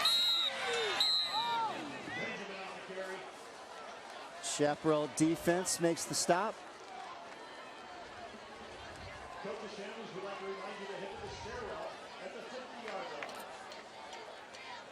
Another thing about that schedule for Saguaro, Dale, you know, a lot of people out there, they see Saguaro dominate at the 4A ranks, but when they have their freedom games, they schedule some tough competition. We saw them take on Liberty of Nevada, one of the top teams in Nevada. They played Helix, one of the top teams in Southern California. Desert Mountain last week, a 5A school. Chaparral here tonight, a 6A program. So they're not afraid to test themselves with their freedom games. And I'm not sure what's going on down the field right now.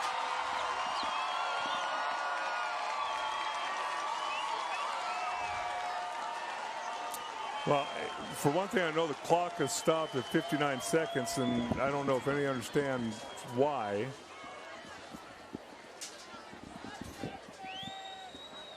Sounds like the officials want the clock reset. 1:05. 1:05. The 25 seconds.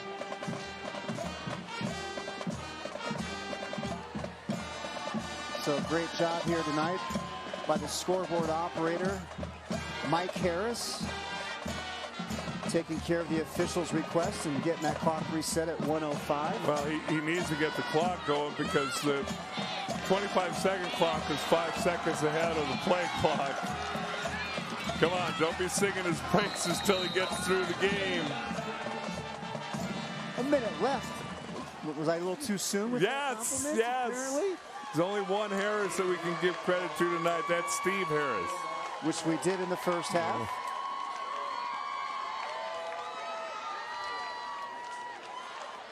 So obviously there's going to be time left here on the clock.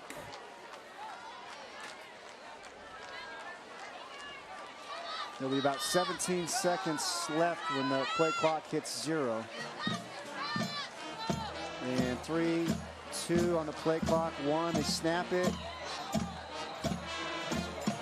And the play is whistled dead. False start. Offense. Number 4, 5-yard penalty. Still 4th down. We'll go on the snap.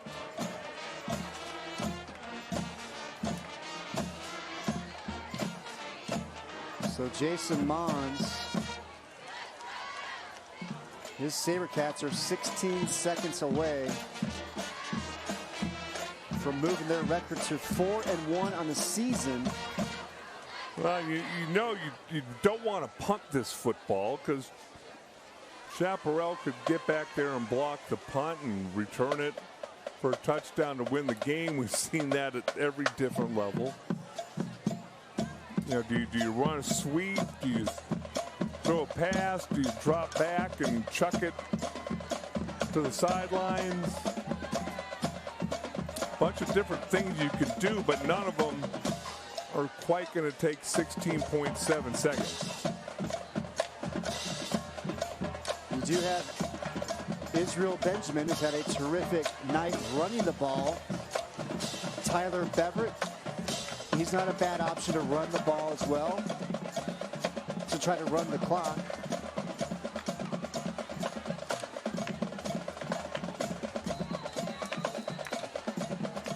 Out. Saguaro. And now the Sabercats second call a timeout. timeout. Jason Mons in his 7th season running the Sabercat program. He was the Arizona Coach of the Year last year and also nominated for the NFL High School Coach of the Year last season. Done a terrific job here with the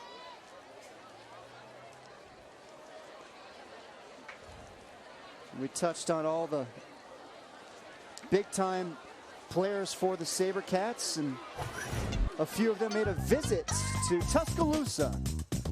Visit with Nick Saban, head coach of the Crimson Tide. You got Jacoby Covington there on the far left, the Alabama t-shirt. Damian Sellers in the middle. Keely Ringo on the far right there, Coach Saban's office.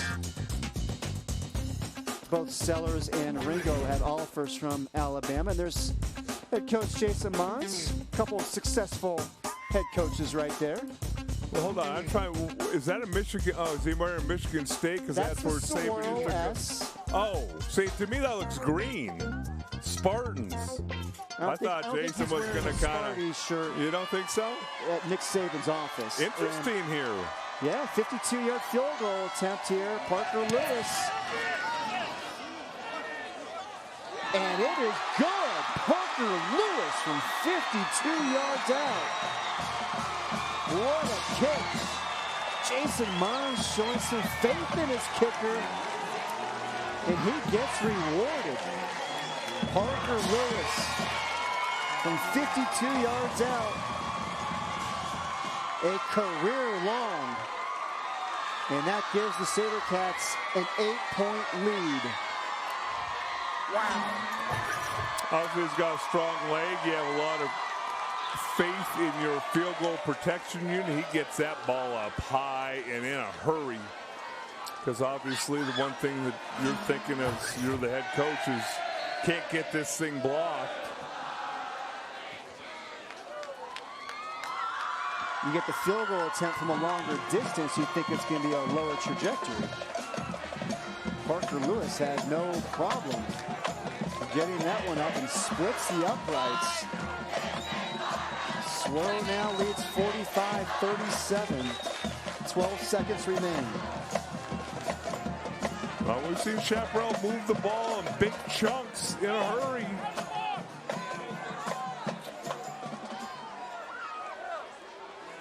Well, they're going to need something special here to happen.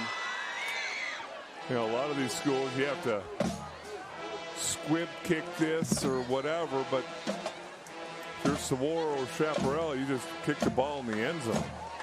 Chaparral has a dangerous return man in Devin Crawford.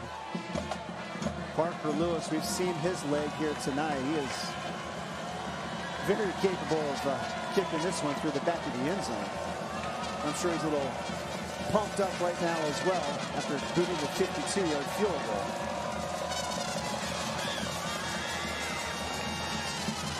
And Crawford's going to have a chance to return it for Chaparral. Boy, he gets just hog-tied by Clayton Randall. And a penalty flag is going to be thrown. Yeah, that's... I'm going to refrain from saying anything right now, but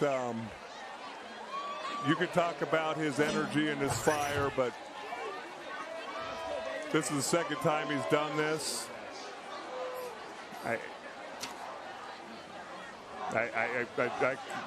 And then gets up and celebrates. I'm sorry. And if the Saguaro fans are cheering, that's not a good call.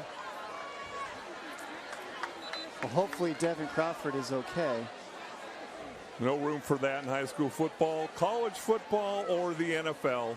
And then to celebrate it walking off the field.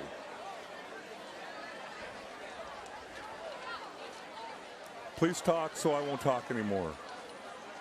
I will jump in with 5 seconds remaining here as you see Devin Crawford trying to walk it off. Firebirds with one last chance. Good to see Crawford up and walking. Yes. Miller in shotgun.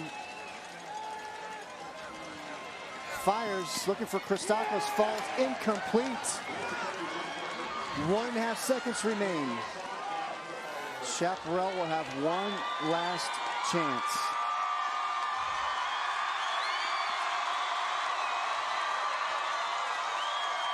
Jack Miller going to the sidelines. Getting the play from Coach Barnes.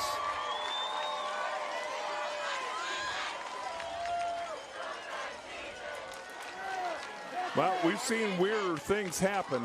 Anything can happen. The game is not over. Final play. Miller finds his receiver, and on the run is Marcus Norvell. He fumbles it. Falling on it is Damian Sellers, and that will do it. The Saguaro Sabercats get the victory over the Chaparral Firebirds. The big showdown in Scottsdale. Final score, Saguaro 45, Chaparral 37.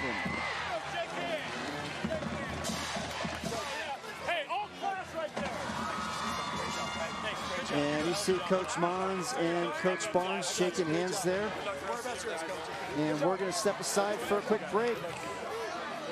Saguaro with the win over Chaparral, 45-37. We'll be right back. You're watching Game Time on YurView.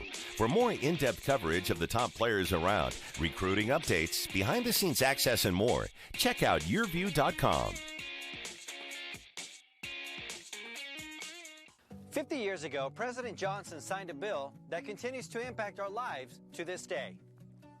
The signing of the Colorado River Basin Project Act was the result of tenacious Arizonans. They had a steadfast vision that water security and stability were critical to ensuring Arizona's future. The result is what we know today as the Central Arizona Project. Through 336 miles of aqueduct and pipelines, CAP provides water to 80% of the state's population, only made possible by a hard-fought battle in Washington 50 years ago. In Arizona, this act led to one of the world's great engineering marvels. You can even see it from outer space. That's quite an accomplishment. We are watching history made every day, and we are making history ourselves, and that's really something to celebrate. Here's to the leaders who drafted and fought for the act, the president who signed it into a law, and Central Arizona Project, who keeps the water flowing.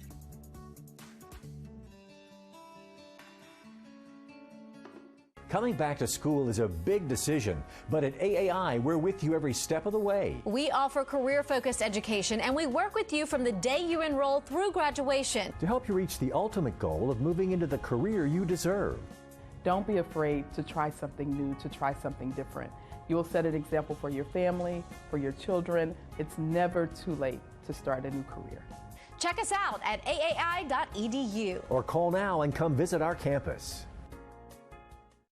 You're watching Game Time on YurView. For more in-depth coverage of the top players around, recruiting updates, behind-the-scenes access, and more, check out YurView.com. Welcome back to Saguaro High School. The Sabercats, they beat the Chaparral Firebirds 45-37 is the final. And we are happy to be joined right now by Saguaro head coach Jason Mons.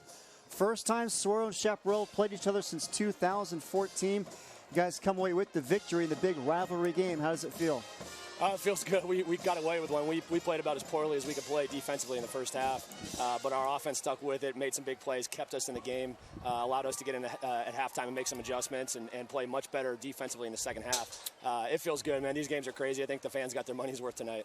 Talk a little bit about Will Schaefer, what he brings to this football team on both sides of the football. Well, you know, it's crazy. We've got all these guys with Division I offers. Will Schaefer's not one of them. He's one of our best football players. When we talk about just being a football player, you put him on the field, it doesn't matter where he is, he's going to make plays. He plays with a ton of heart. Him and Connor Soley have just been absolute dogs all season so far. They just show up and give us everything they have, and he's just an ultra productive kid. And he's a great kid. He's a smart kid. I mean, when we talk about what a Saguaro football player is, that's Will Schaefer. And another one of those players, Israel Benjamin. What did you see out of your junior running back here tonight? Well, I'll tell you what, Israel, fumbled early going in, and I think he made up for that as the rest of the game went on. He was a workhorse tonight. He was pounding the rock. You know, we knew we had to do that if we had to commit to the run. They bring a lot of pressure. We knew they were going to make some big plays and some TFLs we had to stick with, and Israel busted off some huge runs and really brought the momentum back in our favor. Saguaro head coach Jason Mons, congratulations on the victory, and thanks for your time. Thanks a lot. Go Cats. Dale, your thoughts on what you heard there from Coach Mons? Well, I think you saw that. Again, to me, probably the biggest surprise of this thing is we've now seen 2 Saguaro games. We've seen Will Schaefer play 2 football games. If you're going to tell me that kid can't play college football, then college football coaches need to be looked at, because the guy's a football player. Now, I don't know what position. I don't know where he's going to play, but the dude can play football. And another dude that can play football is Israel Benjamin, our player of the game. Again, both running backs. I mean, I think you could have picked any one of 3 running backs as a player of the game. Israel Benjamin, 26 carries, 173 yards, 3 touchdowns, almost had 4. As Coach Mons pointed out, you see that big offensive line pulling in front of him. I'm sure he'd give them a bunch of credit. But boy, remember, Israel Benjamin, he is only a junior also. There are so many talented skill guys on both sides of this football tonight. You'll get to see next season. Israel Benjamin is one of them. As we take a look at Saguaro coming off the victory over Chaparral. And let's now take a look at the final stats from this one. Saguaro getting the victory 45-37. Numbers even in passing and pretty even in the rushing yards as well, but the difference here tonight, the turnovers. Chaparral with 3, the Saguaro's 1, and the Sabercats coming away with the victory tonight, 45-37. Well, we are back on Game Time next week with another outstanding matchup for you. 2 high-octane offenses will battle it out when Chandler Basha takes on Red Mountain. Tune in at 7 p.m. for all of the action. Game Time on YurView is back. Well, it was the showdown in Scottsdale. Saguaro and Chaparral. The heated rivalry renewed. And it was the Sabercats coming away with the victory. Here tonight, 45-37 is the final. For Dale Hellestray and our stage manager, Beth Pockman, our statistician, Jared Donnins, our director, Pete Gordon, and our producer, Hayden Witness, I'm Chris Harris saying so long from Saguaro High School. You've been watching Game Time on YurView Arizona.